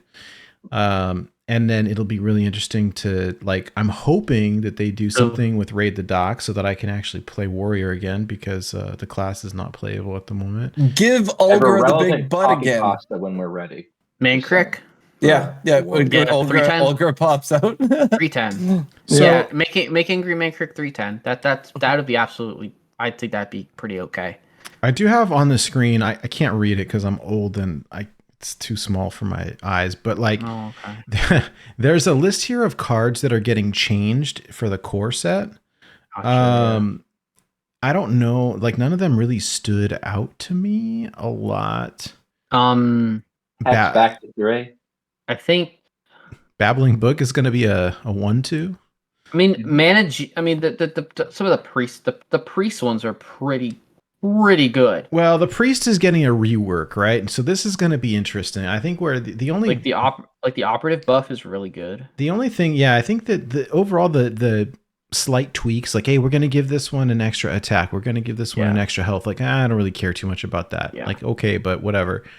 The priest rework is what's going to be interesting. And so they put out an article this week about class identity, and they were going through and talking about what classes were good at what and what they thought should be the class identity for this, that, and the other. I had to laugh because the druid one was so absurd. Especially for Wild, it was so wrong, right? Well, those were old. That was like, I mean, they're reworking identities, but like, they Menarch brought up that old article of just like, hey, remember when we Hall of Famed Vine Blast and stuff, and then like we reworked the identities, and here's what we think they are. And yeah, go ahead. It was Druid.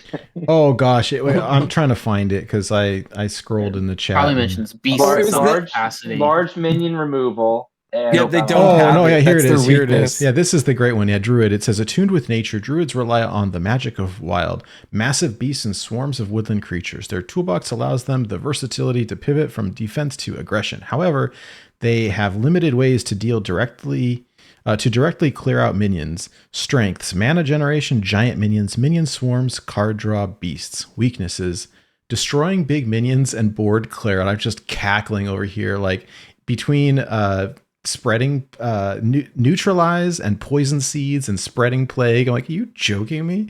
Well, this is it, like all this of is one the for standard cards, right? all of the So- strengths, none of the weaknesses. Yeah, so I mean, obviously, I do think that. Guff should never have been a card. Oh, absolutely. Absolutely. But How is it dodged? It's dodged nerfs like this entire it got time. nerfed once. It got nerfed once. Oh, that's right, it did, huh? It went from full mana Used to be crystals more to empty, disgusting. that's actually a way more significant nerf than you would think. It's but big. It's big. it's definitely It was. But I mean, the thing is that Druid as a whole became worse because they just kind of hit every like. I was surprised to see that Druid had specifically Druid cards had about the same amount of nerfs in the past year in the year that's rotating as many of the other classes. Mhm. Like they nerf, but the thing is like the neutrals that were nerfed is like a lot of them favor Druid. Like Because it felt I didn't- bad to lose to. I don't know if it was a power outlier, but it felt bad to lose to. People hated to Wait. lose to Druid. So I mean, there's a big rework coming for Priest in particular. So yeah. the other classes, like as far as I can tell, there's really not too many changes. There's some No. there's some tweaks to some cards, whatever.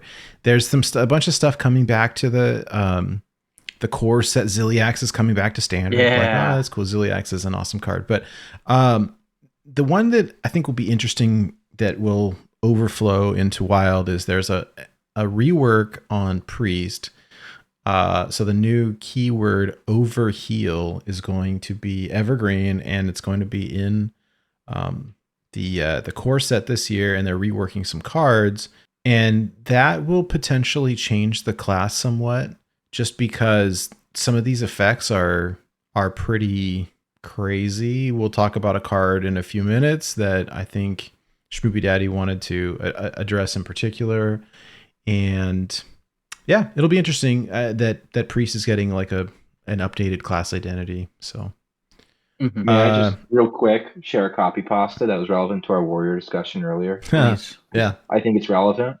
I've been hearing lots of rumors of a new Hearthstone class added this year. I think it's pretty ridiculous to think that that could happen when they just added Death Knight. So please stop hoping that they'll add warrior to Hearthstone in 2023.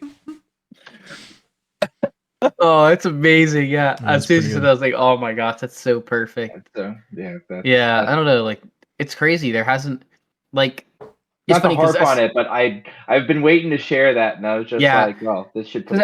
As someone who hangs around THL, like, there was a short period of time during the last expansion where Warrior is very popular, because the one thing that Warrior was good at, two classes that Warrior is good at beating is Demon Hunter and Rogue, at least in Standard.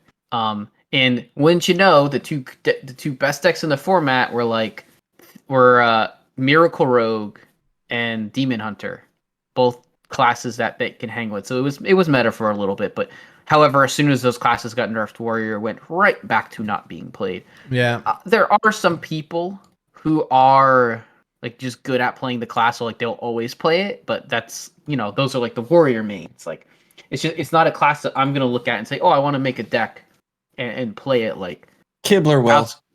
Yeah, outside of Born to Be Wild, outside of like listener series, where like sometimes it just is fun to bring a warrior. Like, I can just bring like a warrior deck or whatever if it fits. Like, yeah. But it is sad. Like, I do want to see warrior come back, and I think hopefully we'll get to see that. Yeah. Speaking of other things leaving. Speaking of things leaving, right? Things leaving, people leaving. It's a good segue. So Abar is leaving Blizzard. Abar is in charge of their Hearthstone esports team for a long time, and big shout out to Abar. So here's the tweet. He's got a really nice twit longer. That Twitlonger pulled on my heartstrings a ton. Yeah, it was. He's got a big post over there, and it sounds like. If anyone doesn't know, like, the Hearthstone esports got nuked, like, pretty hard this year. Like, it's basically dead.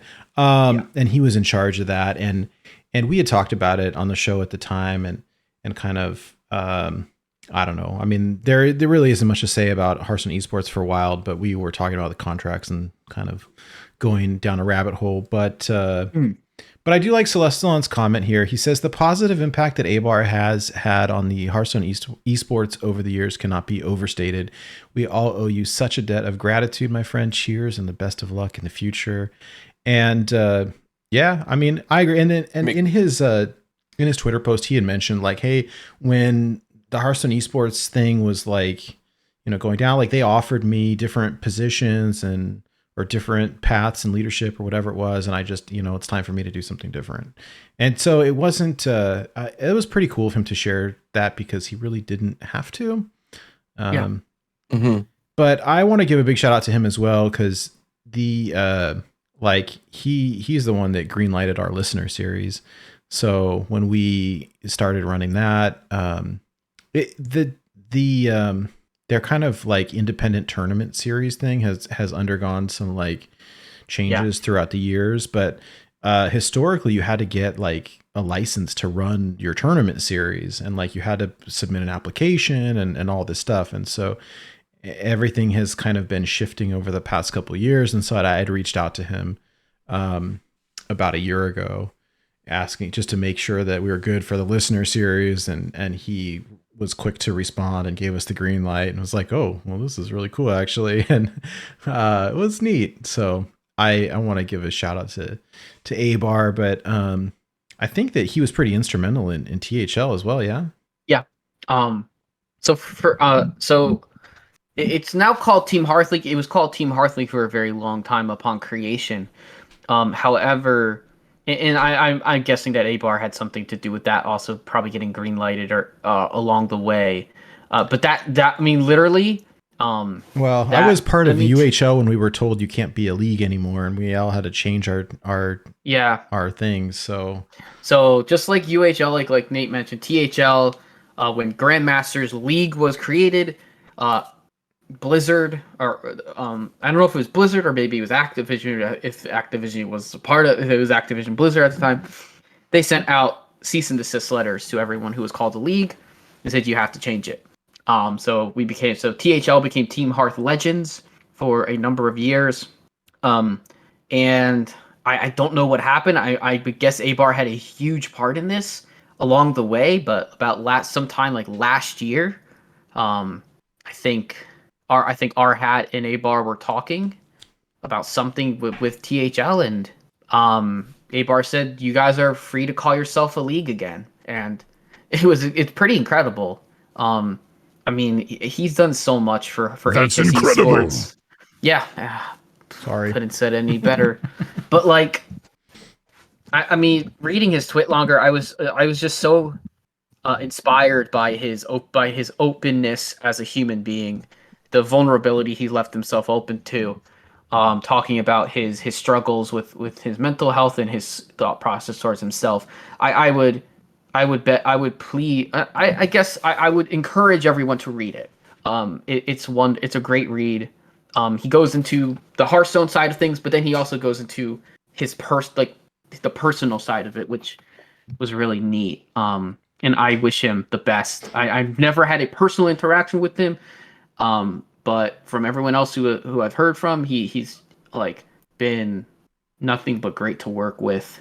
The outpour from the community, like we only see Celestalon's posts. I went through and read a whole bunch of other people's posts for former pro players and casters and HS esports people and Blizzard employees, and he's going to be very missed.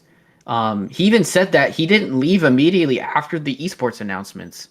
Well, it makes sense, that right? he was gonna try and make things work as best as he could, and eventually it just got to the point where he felt like it was time for him to move on. He's trained somebody up, as he said, pretty much right away, and he's trained somebody up to work at HS esports, and I'm very happy for him. That's to also do that. respectable to, on your way out, have somebody else get that training from you as well. Yeah, and they got training from one of the best, for sure. Do you watch those videos when he was doing the lobby legends for Battlegrounds, and he did the videos with his dog? They were like on how they were picking the pairings or whatever. They were so funny. Oh my gosh. Oh, that's so funny. They were so good. If you haven't seen them, like they're probably on YouTube, but they were really, really funny. Nice. Mm-hmm. Anyways, we've been at it for a while, but I wanted to hit kind of our special topic tonight as well. And so I had asked everyone, hey, we've got this new set coming out where I don't think like the days are done of us doing 10-hour set reviews, because ain't nobody got time for that. But Festival of Legends is coming, and they are doing this slow trickle of new card releases. And so my thought was, hey, let's take a couple of cards each and that have come out so far that we think, hey, this is going to be fun. This is going to be cool. I'm looking forward to play this, or even just how does it work, or what impact is this going to be? And so we have some cards to talk about, and maybe I can convince everyone. Maybe we can do another like top 10 video or something, but we'll have to wait until all the cards are released. But I'm anxious to look at just a couple of these and kind of talk through them. We actually have, I don't know, maybe 10 or so. So I'll try to maybe not take too long, but yeah. So first up, we've got Void Virtuoso. Azalea, you want to tell us about this? Yep. Void Virtuoso is a warlock card. It is a 1-mana 1/3. It is a demon, and it has the effect during your turn. Your hero is immune. I looked at this card and I said, "Huh, I think this card's very interesting." That doesn't sound broken or anything. Gosh, and especially like I don't know. It definitely like it makes like tap obviously warlocks already don't mind tapping early. No, but now you tap for free. Now you tap for free, and you like it has Flame soft Imp taunt. doesn't hurt you. Yeah, it has soft. Like this card has soft taunt. Like you have to kill this if you wanna make your opponent take damage on their turn. Oh god, what's that 3 mana card? The 3 mana 5/5 imp that throws damage at Apothecary. Unlicensed Apothecary. Right? I've died to that before. Yeah. No, I mean I've killed myself There you go. with it, I should say. Yeah, same. This could add like not just a great turn 1 play, but some crazy combos. stuff. Hey, you know that card? Probably happen. You know that card that says if your whole deck is empty, then you what is it, Neru Fireblade or whatever? Oh, Neru, yeah. Like there's gonna be someone like Yada or whoever that like figures out how to break this card, right? Oh yeah. Just one like, you don't have to play this on one. You can just drop this sometime during the game, like your second copy, like and it can do some stuff. Yeah, it's interesting. This is 1 mana both. Yeah. Yeah. I mean, yeah. Yep. You're gonna do like Jailer both dumb stuff. This is 1 mana both. Yeah. This is it seems pretty darn good actually.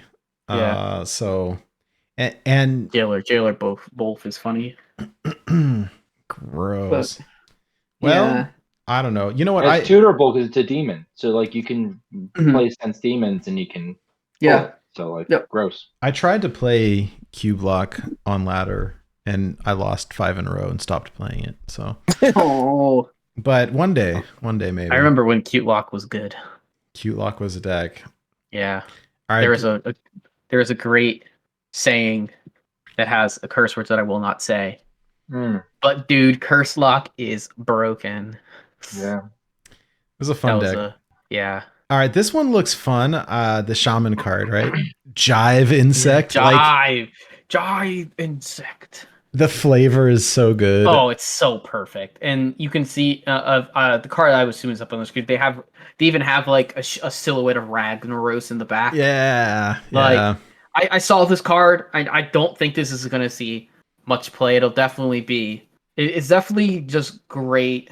I don't know. Flavor. It might. Big Shaman, I think, actually is viable as like maybe. It's like a tier 3, maybe tier 4. But like, this card is so fun. I don't know. I really like it. You play like Tiny Fin, then this a 0 mana card. Turn it into a Ragnaros. You can turn it. It doesn't even matter because you can turn you button and then play this, right? Yeah. If we get to but it says a minion, so you could use this on your opponent, I guess. You could. You really you could. Yeah, I don't know if you'd want to because then you'd be able to attack next turn and then deal 8. Well, again, I mean, if you say they had a big taunt or something. Oh yeah, you could use this on a taunt. Yeah, or like they had a Wolfe, right, or something that was making them immune or whatever it is. I don't know. I'm going. I didn't realize this was an 5 mana hex. Yeah, this is also It is also Overload too. So that is something to keep in mind. I didn't realize that. I thought just at 5 mana flat. The Overload is heavy on this one. It's heavy Overload. Well, it's because there's a new card that has your Overload. Like for the rest of the game, your Overload is 1 less or something like that, right? Sure. Oh, okay. That's great. I don't think this is going to see much play. No, it's not, but it looks fun. But I picked it for the flavor. It's gonna be cool. when Nate said we could pick bad cards, I said I'm picking this card. Hey, you can pick anything you want. Absolutely. I think it's cool. The name alone makes it pick worthy. Yeah. Jive Insect. I think I mean this could see some stuff in standard maybe. Like standard might get slow enough for this as a thing, but especially because Shaman is getting like Overload support in the core, so we'll see. Yeah, but while that I'm skeptical. I'd be very skeptical. Can I show you guys something real quick that I'm like? So last week we talked about we had a great time. We were talking about which classes should be which type of music, right? And Sheep was very passionate that Hunter should be punk rock, and it was very fun. And I can see it. We learned about Sonic Butt Rock, and that was pretty funny. And Mm-hmm. so we all thought it was a little bit weird that Hunter was folk, although I guess you could kind of see it, right? Because it's like woodsy and outdoorsy or whatever. But Yeah, I thought Druid would be folk, but they gave Druid hippie music, which was kind of weird. Like, I don't know. look at this though. You go down a whole rabbit hole again. Okay. Like, this is a cute pun. This is egregious. But this is egregious. Yeah, Aerosmith is not folk music. Come on now. no, that's the harp. What folk music? Like, please. So the cards they released so far for Hunter: Bunch of Bananas, Barrel of Monkeys, Jungle Jammer. I get the Jungle Jammer, it's a guitar, whatever. Mm-hmm. But like, Aerosmith, get out of here with that. Like, where's Dylan Bob? Where's Bob, the tavern guy? Yeah, Aerosmith is a good one though, but like, why is and you're calling him Dylan Bob? Aerosmith is great, but they can't. It's not. It doesn't. Why is it in Hunter when Hunter's not the rock class? Well, because so say you look at, like, Paladin was disco, right? And you look at some of these, they gave it Spotlight, Funk Fin, Starlight Groove. Awesome. Jitterbug doesn't really match. That's the type of dance, right? But that's not disco. No, that's the phone that the old people use. but we got an ABBA reference, right? Kangor, Dancing King. Yeah. Right? And like, that makes sense, okay? That makes sense. So cool. For Rogue, we got Beatboxer, we got Bounce Around featuring Garona. That's so funny that they put featuring, because it's like dance.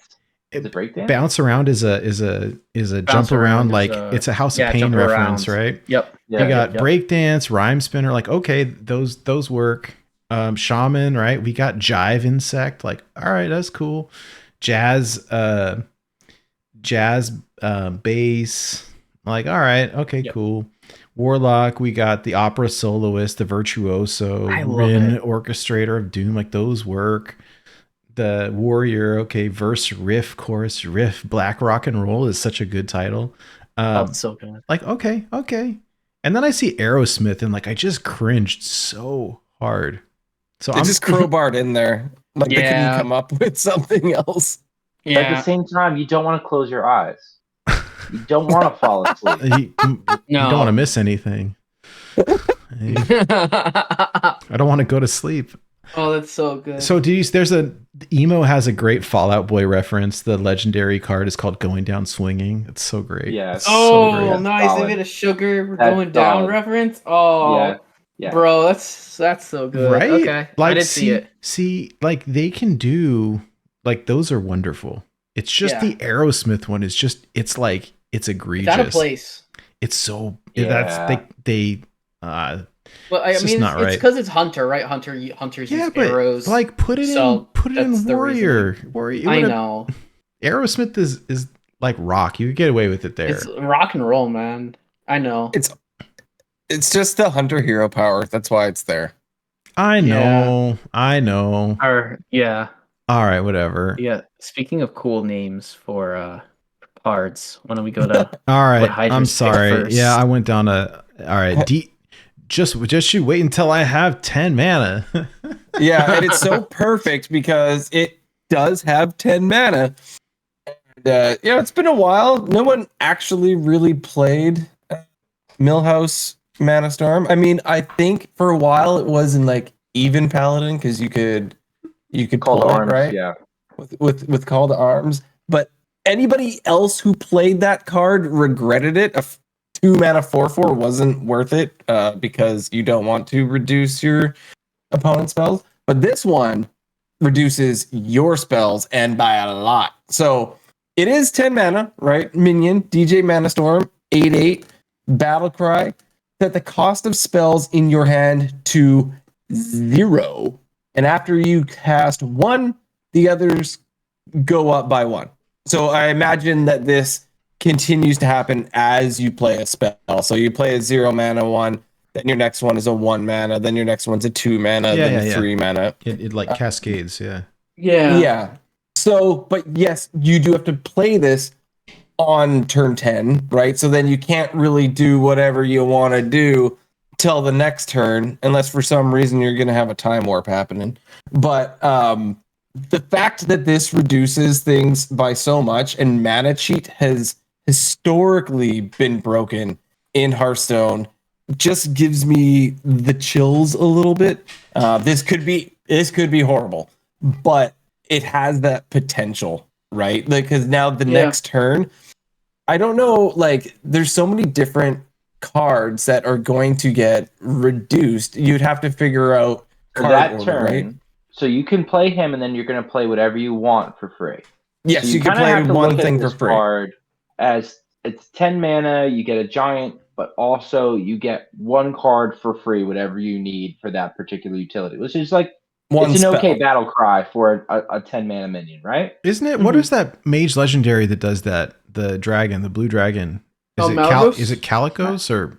Caligos. Caligos lets you do that as well. Yeah. All right, so but you discover it too. Make it playable.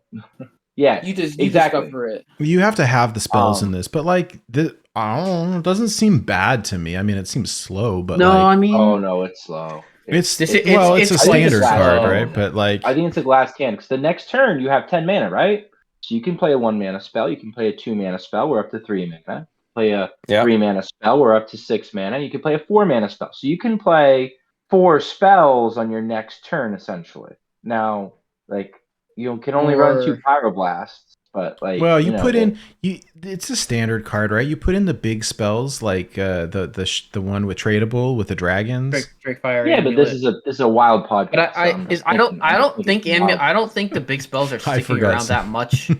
I think a lot of them rotate. Pretty sure Ruin of the Archmage rotates. Pretty sure Drakefire Amulet rotates. Yeah, I might be wrong. There could be new ones. Okay, that survey that they sent out a couple weeks back that we weren't supposed to like talk about, but it was like such a vanilla survey that it didn't really matter. But like one of the questions on the survey that they asked that they must have asked the question 3 different times, like, what did you think about the Lightwell? And I was like, Sunwell? The Sunwell, right. It was like, it's okay, I guess. And kind of bad. But it reminded me of DJ Manastorm. It's like, all right, well, you play the Sunwell with it, right? And then you get infinite value. It's funny. It seems bad, but I'm like, I think what the pool is. I think DJ. I think this card is good if you can end the game like super quick. I like the artwork. Oh, that's a great artwork. Oh yeah. Like you can see it's got like the echo. It's almost like he's echoed himself. Yeah. If we end up getting some sort of diamond version of this, I bet it would be amazing. Oh gosh, if I can watch him like scratching the turntables or whatever. The tables, yeah. But I just included it because I mean the meme. Just wait till I get 10 mana and the possibilities. We can only look at what cards we currently have, and the card pool changes. You know, with all new sets in, there's possibilities here. Yeah, and I think it's just a really cool card. Whether it becomes meta or not, but people maybe just instead throw it in big spell mage as just a top ender to do other things, so they can play. I don't know, is Yogg-Box rotating? Maybe it is. But yeah, I just thought it was a pretty cool card. The next one that I picked not necessarily because I think it's a cool card. I picked it because, well, we talked about Warrior. What class? Warrior? Is that a new class? It's basically garbage, right? And it has been for a while. And it's like, oh right, let's see what we get. And it's a cool new card with a cool new name until you read what the card says. And it's a 5 mana spell, legendary spell for Warrior that's black rock and roll, which I thought was super cool. Its text reads, give all minions in your deck attack and health equal to their cost. So I'm like, just what SchmoopieDaddy just yawned. That's how how I felt when I read it, because I'm like, oh, at 5 mana you turn your deck into Curvestone. Looks like a big old turd to me. Like this is buffing the minions, right? So like a giant, let's say, turns into a 28/28. Right? But it's like not even in your it's in your deck only, so not. Yeah, like no, it's Deck of Chaos vibes. This is Giga Trash. Like this is Deck of Chaos. I played. So I think recently I discovered Deck of Chaos, and the only reason I played it was because I was dead. It was 'cause I was gonna die regardless, so I just wanted to play it. Like it, I look at this card and everything in me is just like, I can't be that bad, but it's 5 mana. Like it's so bad. That's a crucial turn in the game too, right? Like if it buffs, like, you're at this point you are doing nothing. I'll tell you what, if it's a fire, it's cool. It's a fire spell. Maybe I think there could be a way to obviously discount it with maybe something with. I don't even know if it's in the game because I haven't looked at warrior cards, but like fire spells and warrior have definitely gotten synergies recently. So I don't think there's a one that makes it cost less. And a cheat now. No, and even if it buffed cards in your deck and in your hand, it would still be bad. Yep. Yes. And that's the problem, right? This card should just turn it. This card should literally just be like health, like Hope of Kel'Thalos. Like just do it to everything. Play an awesome performance and then lose the game. That's to win more cards. I mean, in wild, like and you're like, all right.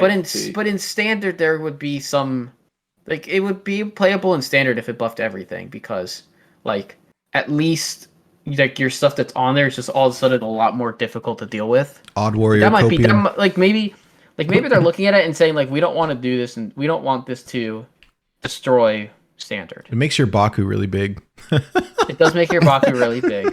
It does make, I don't know. I mean, I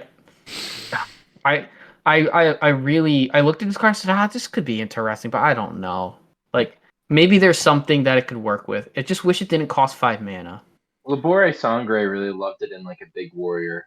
In theory, oh sure, he's the only person I've ever seen that has been positive about this card so far. I watched him hit legend with his big warrior and recruit warrior and all that, and it was really impressive. And sure, but it's impressive because it's not like it's like most people don't play those decks. They don't really have a feel for No, and he's also a very good player, and so that's the thing. You take a good player and they can win with a I don't want to call the deck bad, but like.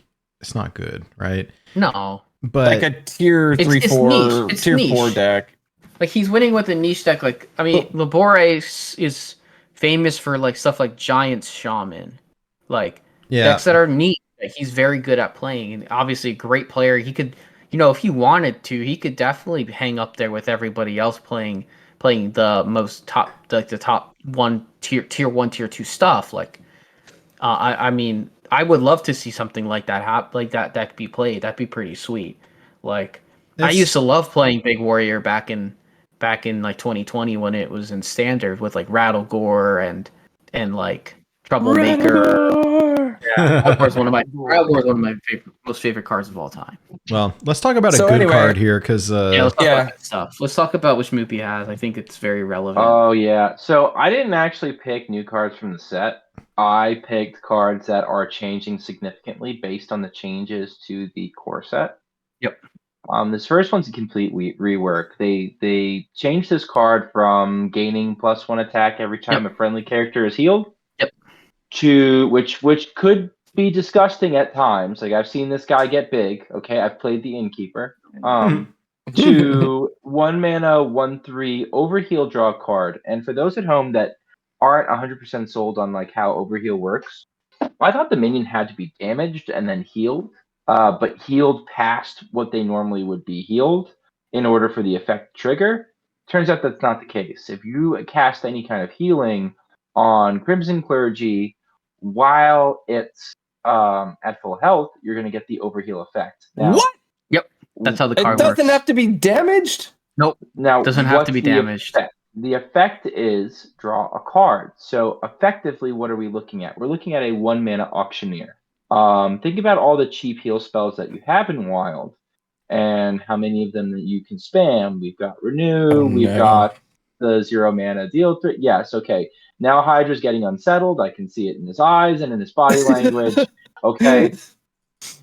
So now, how do we leverage this 1-mana Auctioneer? No. Probably ending the game turn 4 somehow, either with some sort of Mind Blast combo. We've got this nice neutral legendary that takes a snapshot of our hand and then shuffles it into our library. And also we've got Radiant Elemental, which can further mana cheat even more. Yeah, boy, am I glad Well, that card's gone from standard. Like you're basically looking at like a Crimson Clergy and a Radiant Elemental and just sort of going infinite, like, and drawing your entire deck. Well, at least if you've noticed, he's wearing a Team Canada jersey, so I'll take that. Yeah, go team. Attaboy abs. I don't know. It just seems to me like it seems to me like I don't know. Like it's they gonna tried be to push problematic. this. Yeah. They This could is nerf it. going to be gross. Robot Killer in chat is saying Boar Priest support. Like nobody knows the proper win con yet, right? Like we're going to figure it out. God, War Priest sounds interesting. No, but like anytime you can draw a bunch of Boar cards, like I hate Boar Priest. So if this doesn't Burning have to Passion. be damaged, that's crazy. Because Yeah. Priest has a bunch of 0 mana healing stuff. I mean, if you And need you've got to, mana cheat. You can drop And Radiant. wait, I'm And gonna then get that's this. up at Am I gonna 1 get and to see 0. Circle of Healing again? probably. Yes. Yeah. Yeah. I mean, you say Circle was the old and then combo. they're nuking Tonight, you on No, through. a tale No, of terrible tragedy. No, I'm I give this- absolutely not. I'm absolutely terrified of this card in Wild and in Standard. I'm not the genius that figured out that this is how this works, right? Like I'm of course watching not. people crack this thing like a nut. Well, Yeah, thank well, you. we would have all realized it pretty soon, but like, Yeah. so wait, for but- sure. so what is changing with I- Zephyrs, by the way, or do you want to? Is there Oh, more? sure, yeah. No. Well, I'm just saying, like, I give this specific card, I'd probably give it like a 50-50 shot to be banned from Wild Oh yeah, in some way, shape, or form I in think the this next card. 6 months. I think this card has a 50-50 chance to get removed from core set. Yeah. Because they did, because Cora, the announcement video, she does mention that if there's problematic stuff, they might just remove the card. yeah. So- And it in the notes and stuff as well. She said that they tested out some cards that were just too busted that they had to pull out of the core set. Carnivorous Cube was one I remember, and there was a couple others, but. Sunkeeper Terran. Well, yeah. Oh yeah, Tarim. Tarim was always Tarim. really good. Oh god, I would have loved Tarim, but yeah, it makes sense. So Yeah, I don't know. Maybe this card just wasn't that broken in Standard. I don't know.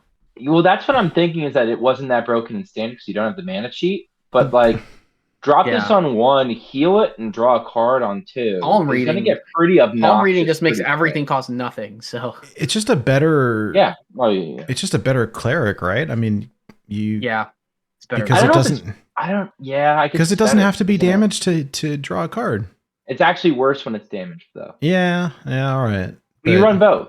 Like you probably run both, and then Oh. Yeah, going full that North makes shot. sense. Like it's just like, are you running this with Arcane Giants so that you're getting 0 mana 8/8s? Are you running Grave Horrors, so that you're getting 7/8 taunts for free on turn 4, no, and then dropping both that behind it? Stop! You're gonna give people ideas. I mean, I'm we're- not. I'm regurgitating crap I'm seeing, and I'm like, I already hate it. Yeah, it's I that. hate this card. I Thanks, already, I hate played it. against this card, and I hate this card. I I hate I it. already have to deal with Illuminate into whatever it's called, Shadow Essence on 3, like, or on 2 if they coin it. I've had people pick it and not play it on 2 and get really confused as to why I get hit with it on 3 and not coined it on 2 so I can just concede a turn earlier. Like, yeah. Welcome to the Wild. Welcome to Mhm. Wild. Yeah, I've been here for a while and I don't But yeah, understand so things.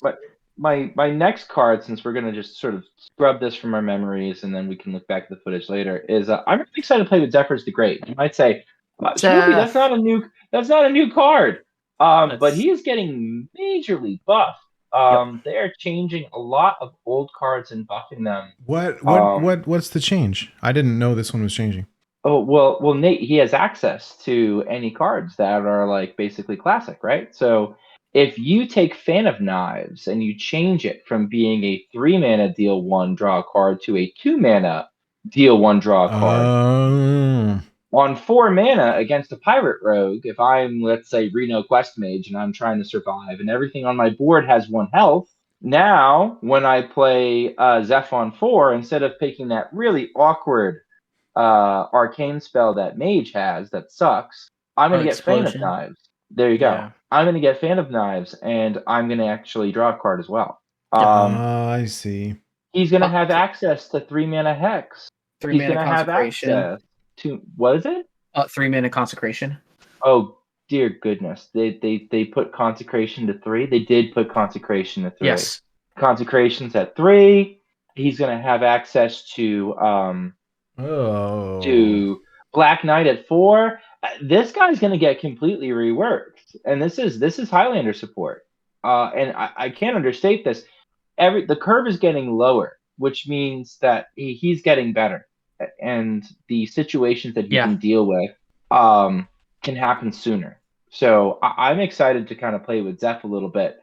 I also know he's going to scam me, but this is a card that it's not a new card. Well, it's not, but he changes significantly with these changes in the core set, and I think more than you realize, especially because the proper way to play Zeph is to, of course, leave behind enough mana for the card that you're looking for. So if you know what you're looking for, Zeph is going to often get you what you want. So don't complain. You're gonna get. Didn't give me Flare when I have 9 mana. Okay, no, duh, right? But like if you're looking for specific answers and specific cards, and you can manipulate your turn for him to give you that, it's big.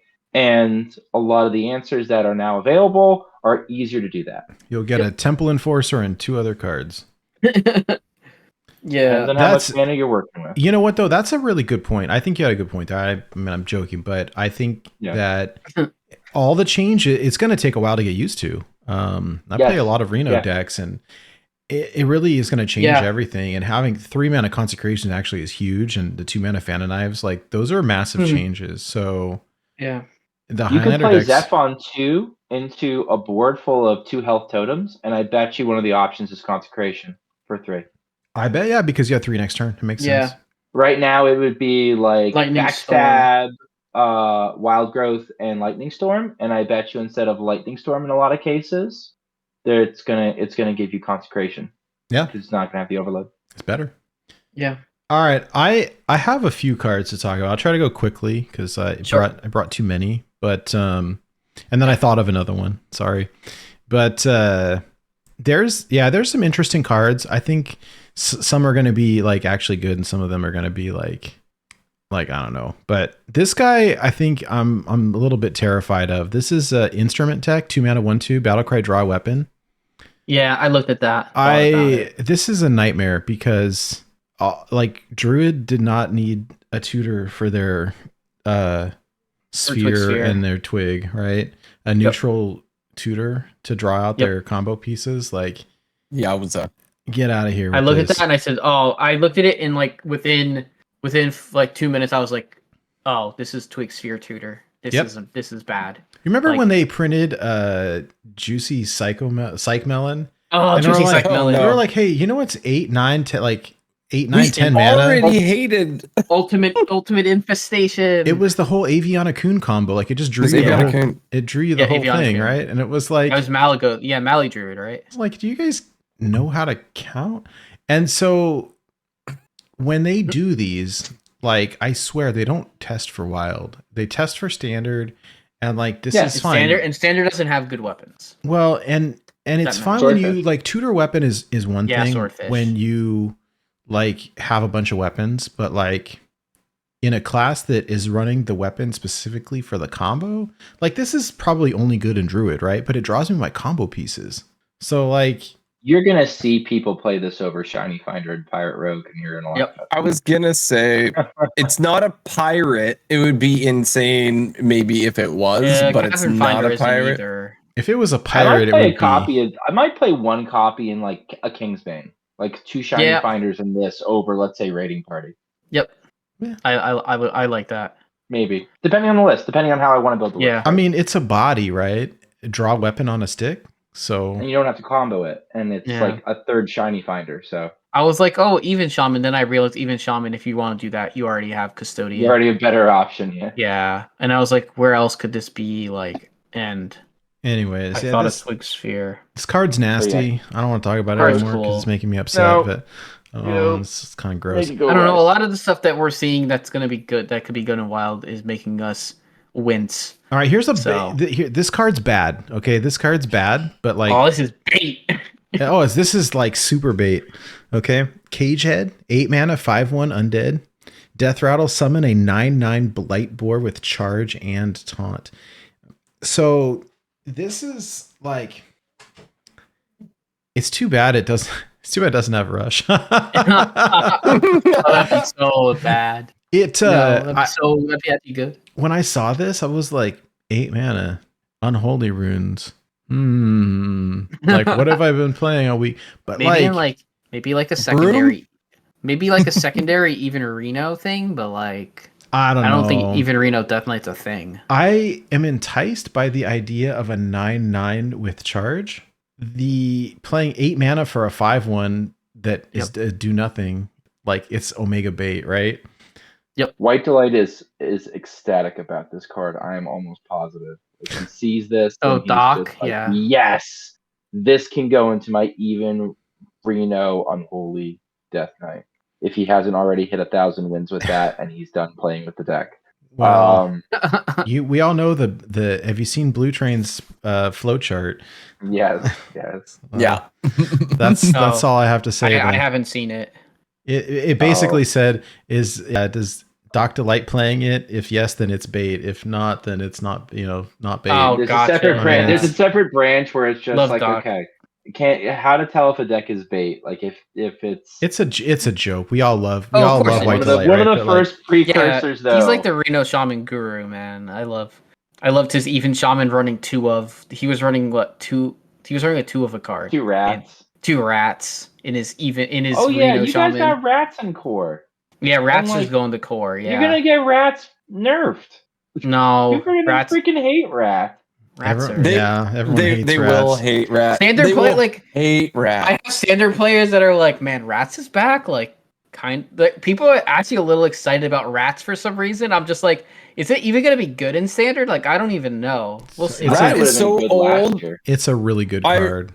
I remember in standard getting my Cthulhu ratted on turn 2. Oh yeah. I just had a 6/6 on the board or whatever it was at that point in time. Like, ha. Thank you. It's just like escape, concede. All right, these cards I think might actually be okay. And again, this is I'm on like super copium here, but hear me out. Remember when the Crystal Caverns got unnerved not too long back? Like last year or something, I think. This makes me want to play the Caverns Below. Yeah, the TCB. Caverns Below.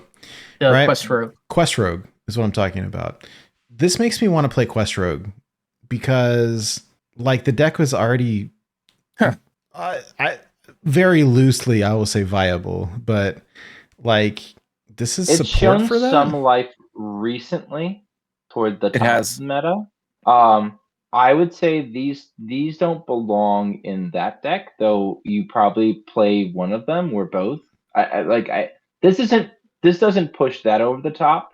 I think you see this getting pushed over the top in a Miracle Rogue, which is still fringe viable, or a Reno Rogue, or like I hate it.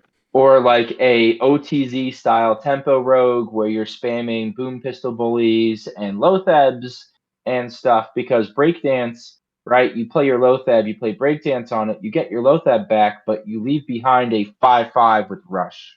Or you make a giant Eddy and then you breakdance it and you get your Eddy back, but you leave behind your 14/14 with rush. Oh, gross. For 1 mana? Yeah, I hate it. For 1 mana. I hate it. Breakdance is pretty gross. The jump around is like an arguably better what's the minion, the 2 mana minion? Tenwu. Oh, Tenwu, okay. Arguably better Tenwu because it's like all friendly minions cost 1. Yeah. So again, filthy stuff. Like and it's just for this turn, right? Well, like, let me just say I'm very glad they nerfed Pillager. Yes. Well, and there's a good chance that this is why. I think this is exactly why they hit Villager. Saying, you know what, we're gonna keep making the mana cheat. So GG's been fun. Villager. But yeah, I think you're gonna see Miracle Road come back to a certain extent. I don't know how good it's gonna be. But I think you're gonna see some Miracle-esque stuff, considering how good it is still in Standard. Yeah. It probably still has a home in Wild. Yeah, that deck has been nerfed like 4 times, and it's still like tier 2. All right, and it's this next one is, again, this is probably cope, but anytime I see the words for the rest of the game, like my eye starts twitching a little bit. And not that this is great, but like I lost to Frog Shaman this week, and this, like, if my overload cards are going to cost 1 less, that's crazy. I play some frog, like I play this guy, and it doesn't matter if it lives or dies because it's just an aura effect for the rest of the game. And now all my overload it's not cards, just the ones in your deck, it's like all the ones that exist. I'm gonna pretend this card doesn't exist because I don't want to see Frog Shaman come back as a viable thing. My boy Copa is jumping up and down right now. I'm just gonna like ignore that its existence, and if I ignore it, it can't hurt me, right? So yeah, I don't know if it's gonna be good. It's a 5-mana 5/5 for an aura effect. Yeah, I don't like it. I think it's a little slow, but that being said, Old Bloom, I'd be scared of this thing. Oh, absolutely. With New Bloom, meh. Yeah. I don't know. We'll see. I see those words and it's like, okay. You mentioned playing against a Frog Shaman. I played against a Frog Shaman and I sniped their frog. Nice. It felt good.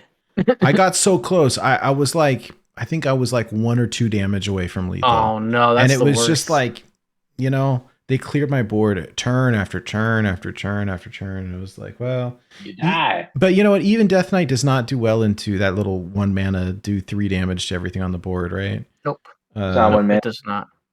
Oh, Perpetual Flame? Yeah. Oh, yeah. 2 mana. Oh, whatever. Whatever. Don't worry. It'll get reverted. It is going to get reverted, probably. All right, this You'll one be right. is okay. That was Inza, by the way, for the audio listeners. Inza. The Shaman Legendary. Sorry, I forget that some people. Talk about Tony. Well, yeah, in just a second. All right, so Tony's my last card. So this one, I think we touched on it super briefly last week. So it's called Power Chord Synchronize. I've been playing some Reno Priest. Now, granted, like Reno Shadow Priest is like the good. But maybe you stick this in ETC or something. I don't know. It's just greed, right? It's just a second seance. It's holy, which is unfortunate, but I guess it has to be for this set. Because like we don't have unholy disco. It has to be holy disco. It's a better it's a better seance, right? It is. It's just not for shadow. It's just not shadow, which is unfortunate. But like, choose a minion. Could be yours, could be theirs. Add a copy of it to your hand. Finale, give both +1/+1. Like, we don't really care about that because that's not why we're playing the minion, or not why we're playing it. But the idea of getting an extra copy of something, like Priest is like playing the greedy stuff, and I could see this. I think it's going to get played. I don't know in what. I agree. But the power chord is going to get played. Yeah, it's so funny how they, instead of power word, it's power chord. That's so great. I love it. That is funny, but also to what you were saying earlier about Aerosmith being in the wrong class, I think power chord is in the wrong class. Oh, it should have been warrior. It should have been in punk or rock or whatever, because power chords are famous for being in like fast punk songs, right? Because they don't have to play real chords; they can play like a bunch of power chords. That's funny. I'm a non-guitar player, but even if it's not main decked, you're gonna see this off of School Teacher a lot in Standard, right? Like you're gonna see Noglings discover this in Priest, a fair amount in Priest. Yeah. And in the Shadow version of the Wild deck, we still run School Teacher sometimes over Kazaku-san because Kazak, Kazakus, just because Kazakus is kind of like losing steam as even though he's iconic, he's losing steam as a powerful card. I think you'll see this off of School Teacher and Shadow Priest. Okay. Barely. Yeah. fairly reasonably. Like even if you don't see it hard rung, it's gonna make an impact in the format somewhat. Like I said, it's just a second option. It's a good card. Yeah, it's a good card. It's a good card. Even if it doesn't have a home now, it's a good card. All right, here's my last one. This is Tony, King of Piracy, 5 mana 4/6 pirate, neutral legend. Both players' decks are swapped. Yep. Finale, draw a card. I don't even know what this means because it's not Battle Cry. Like, I'm sure someone else knows, right? As long as he's alive, it's an aura. Oh, so it's not. He's not silenced. It's an aura. So it's not start of game. No. But it's not a Battle Cry either. Nope. So as long as he's on the field, the decks are swapped. As soon as he's off the field, the decks go swapped back. Huh. Yep. It's like a bad Togwaggle. But bad Tog. Well, okay. I would say bad Tog. Tog is a different Tog is 8 mana. This is 5 mana. Yeah. And for 7 mana, you can play this and explore Ungoro when you're a warrior on turn 7. Now, oh yeah, that's funny. Now you your opponent's deck. You can turn your opponent's second and not Ungoro cards. And so what you do is you kill Tony, who's tutorable because he's a pirate, so you can get him off of Vankar. Oh, are you saying Warrior's going to be playable again? No, I'm not saying that. I'm saying this Timmy combination is going to be consistent enough that I'm going to lose to it in the dumpster several times over by the time this expansion. This combo is in standard, by the way, because they don't have Explore Ungoro, but they have Fires of Zinajar. Which is a similar issue, where it's like, okay, let's fill your deck with a bunch of crap 5-drops and see if you can figure it out. Yeah.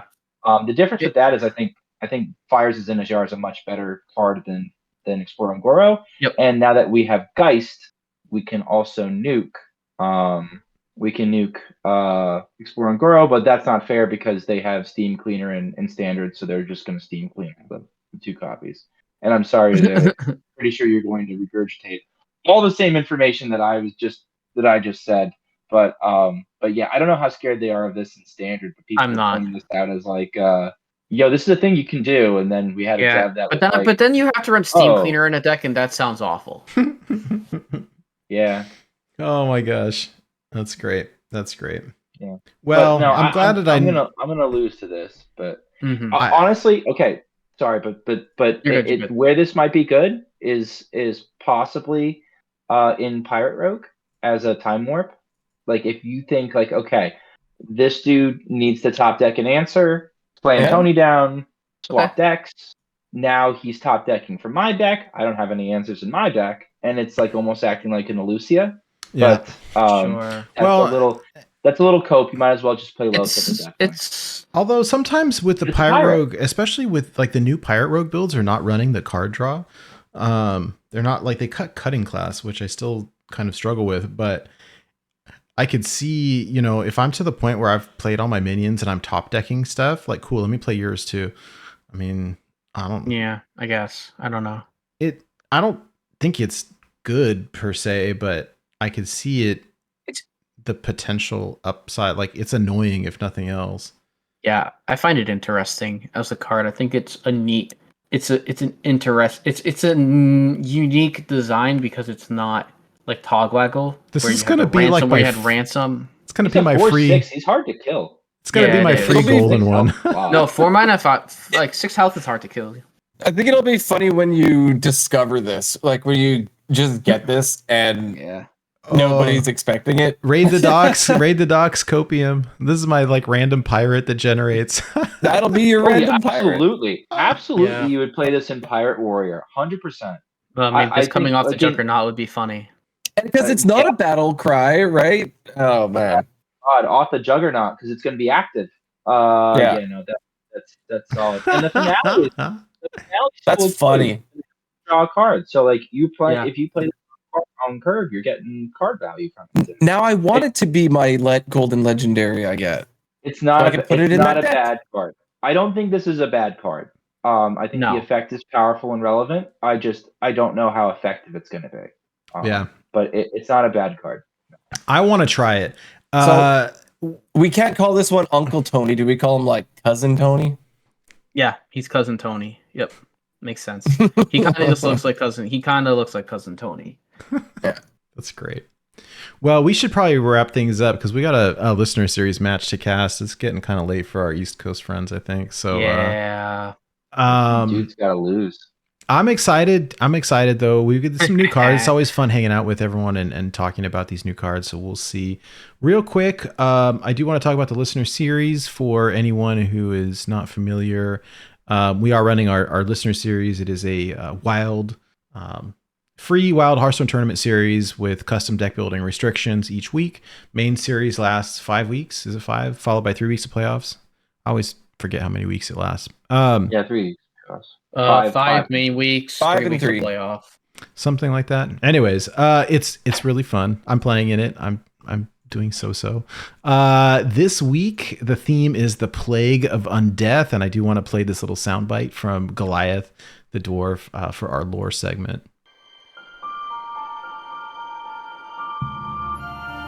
Once their preparations were complete, the cult of the damned unleashed the Plague of Undeath on the kingdom of Lordaeron. In response, the Prince of Lordaeron, Arthas Menethil, and the powerful mage Jaina Proudmoore tracked the plague to its source, Kel'Thuzad. After Arthas killed the Necromancer, he tracked the Dreadlord Mal'Ganis to Northrend, where he embraced the power of Frostmourne and became the first Death Knight, a champion of the Lich King. All right. So, as with each week, there are multiple challenges. So the primary challenge this week is called Investigate. Each player must include at least 6 cards in their deck in each deck with the Discover keyword on them. The secondary challenge is the Plague of Undeath. Each deck must contain at least 6 cards with the Reborn keyword on it.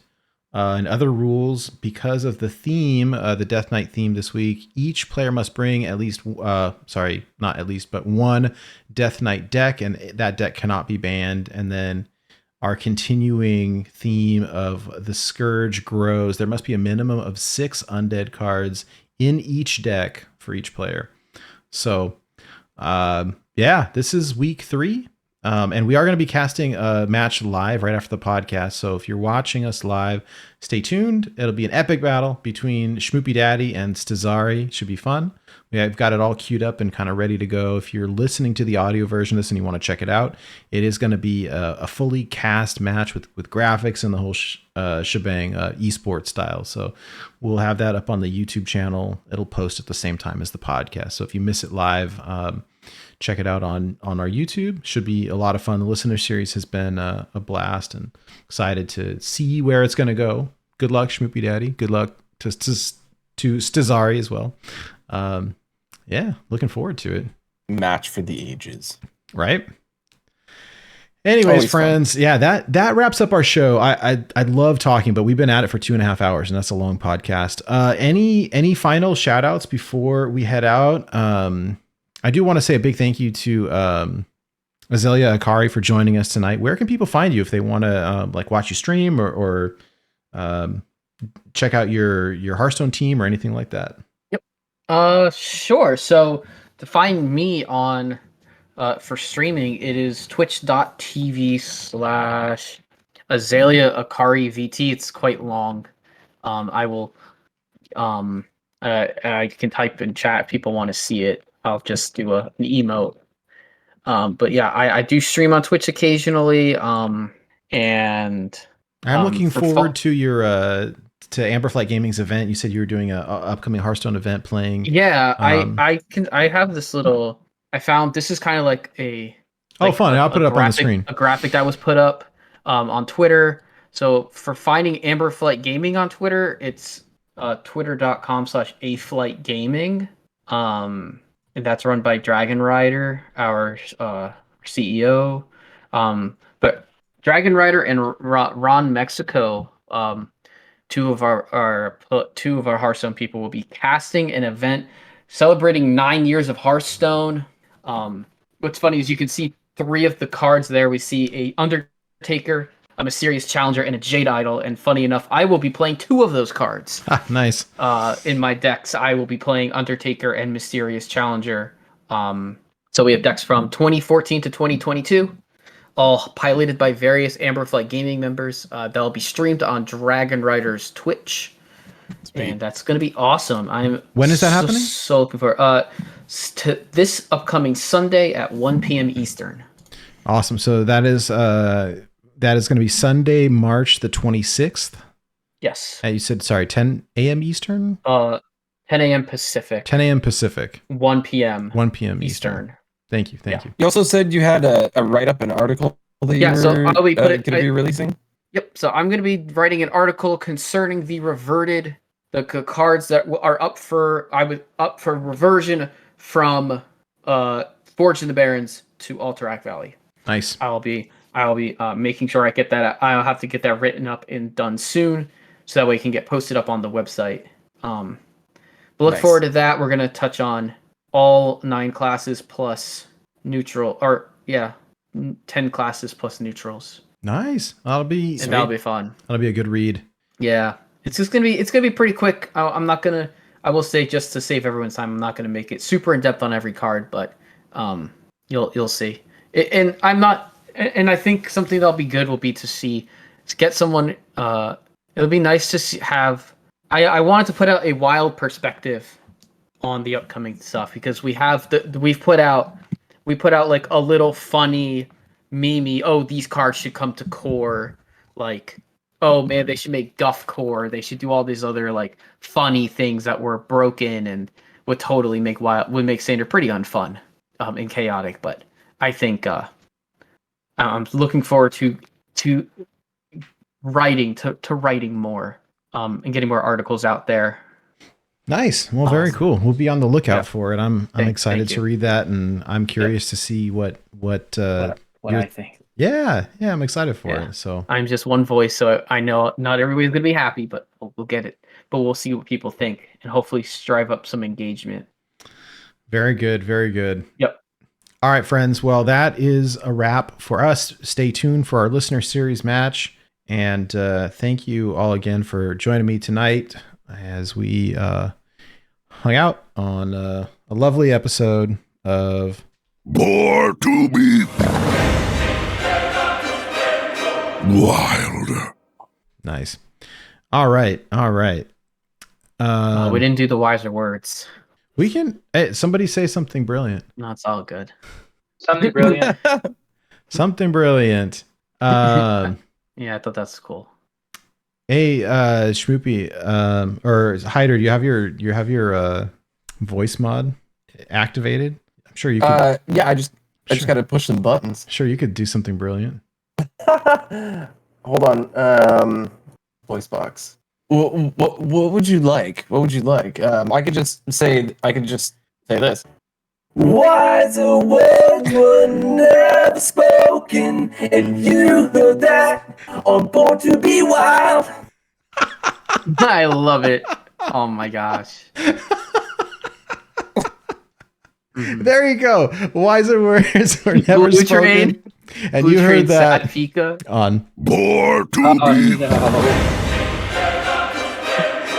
Wild. Yeah.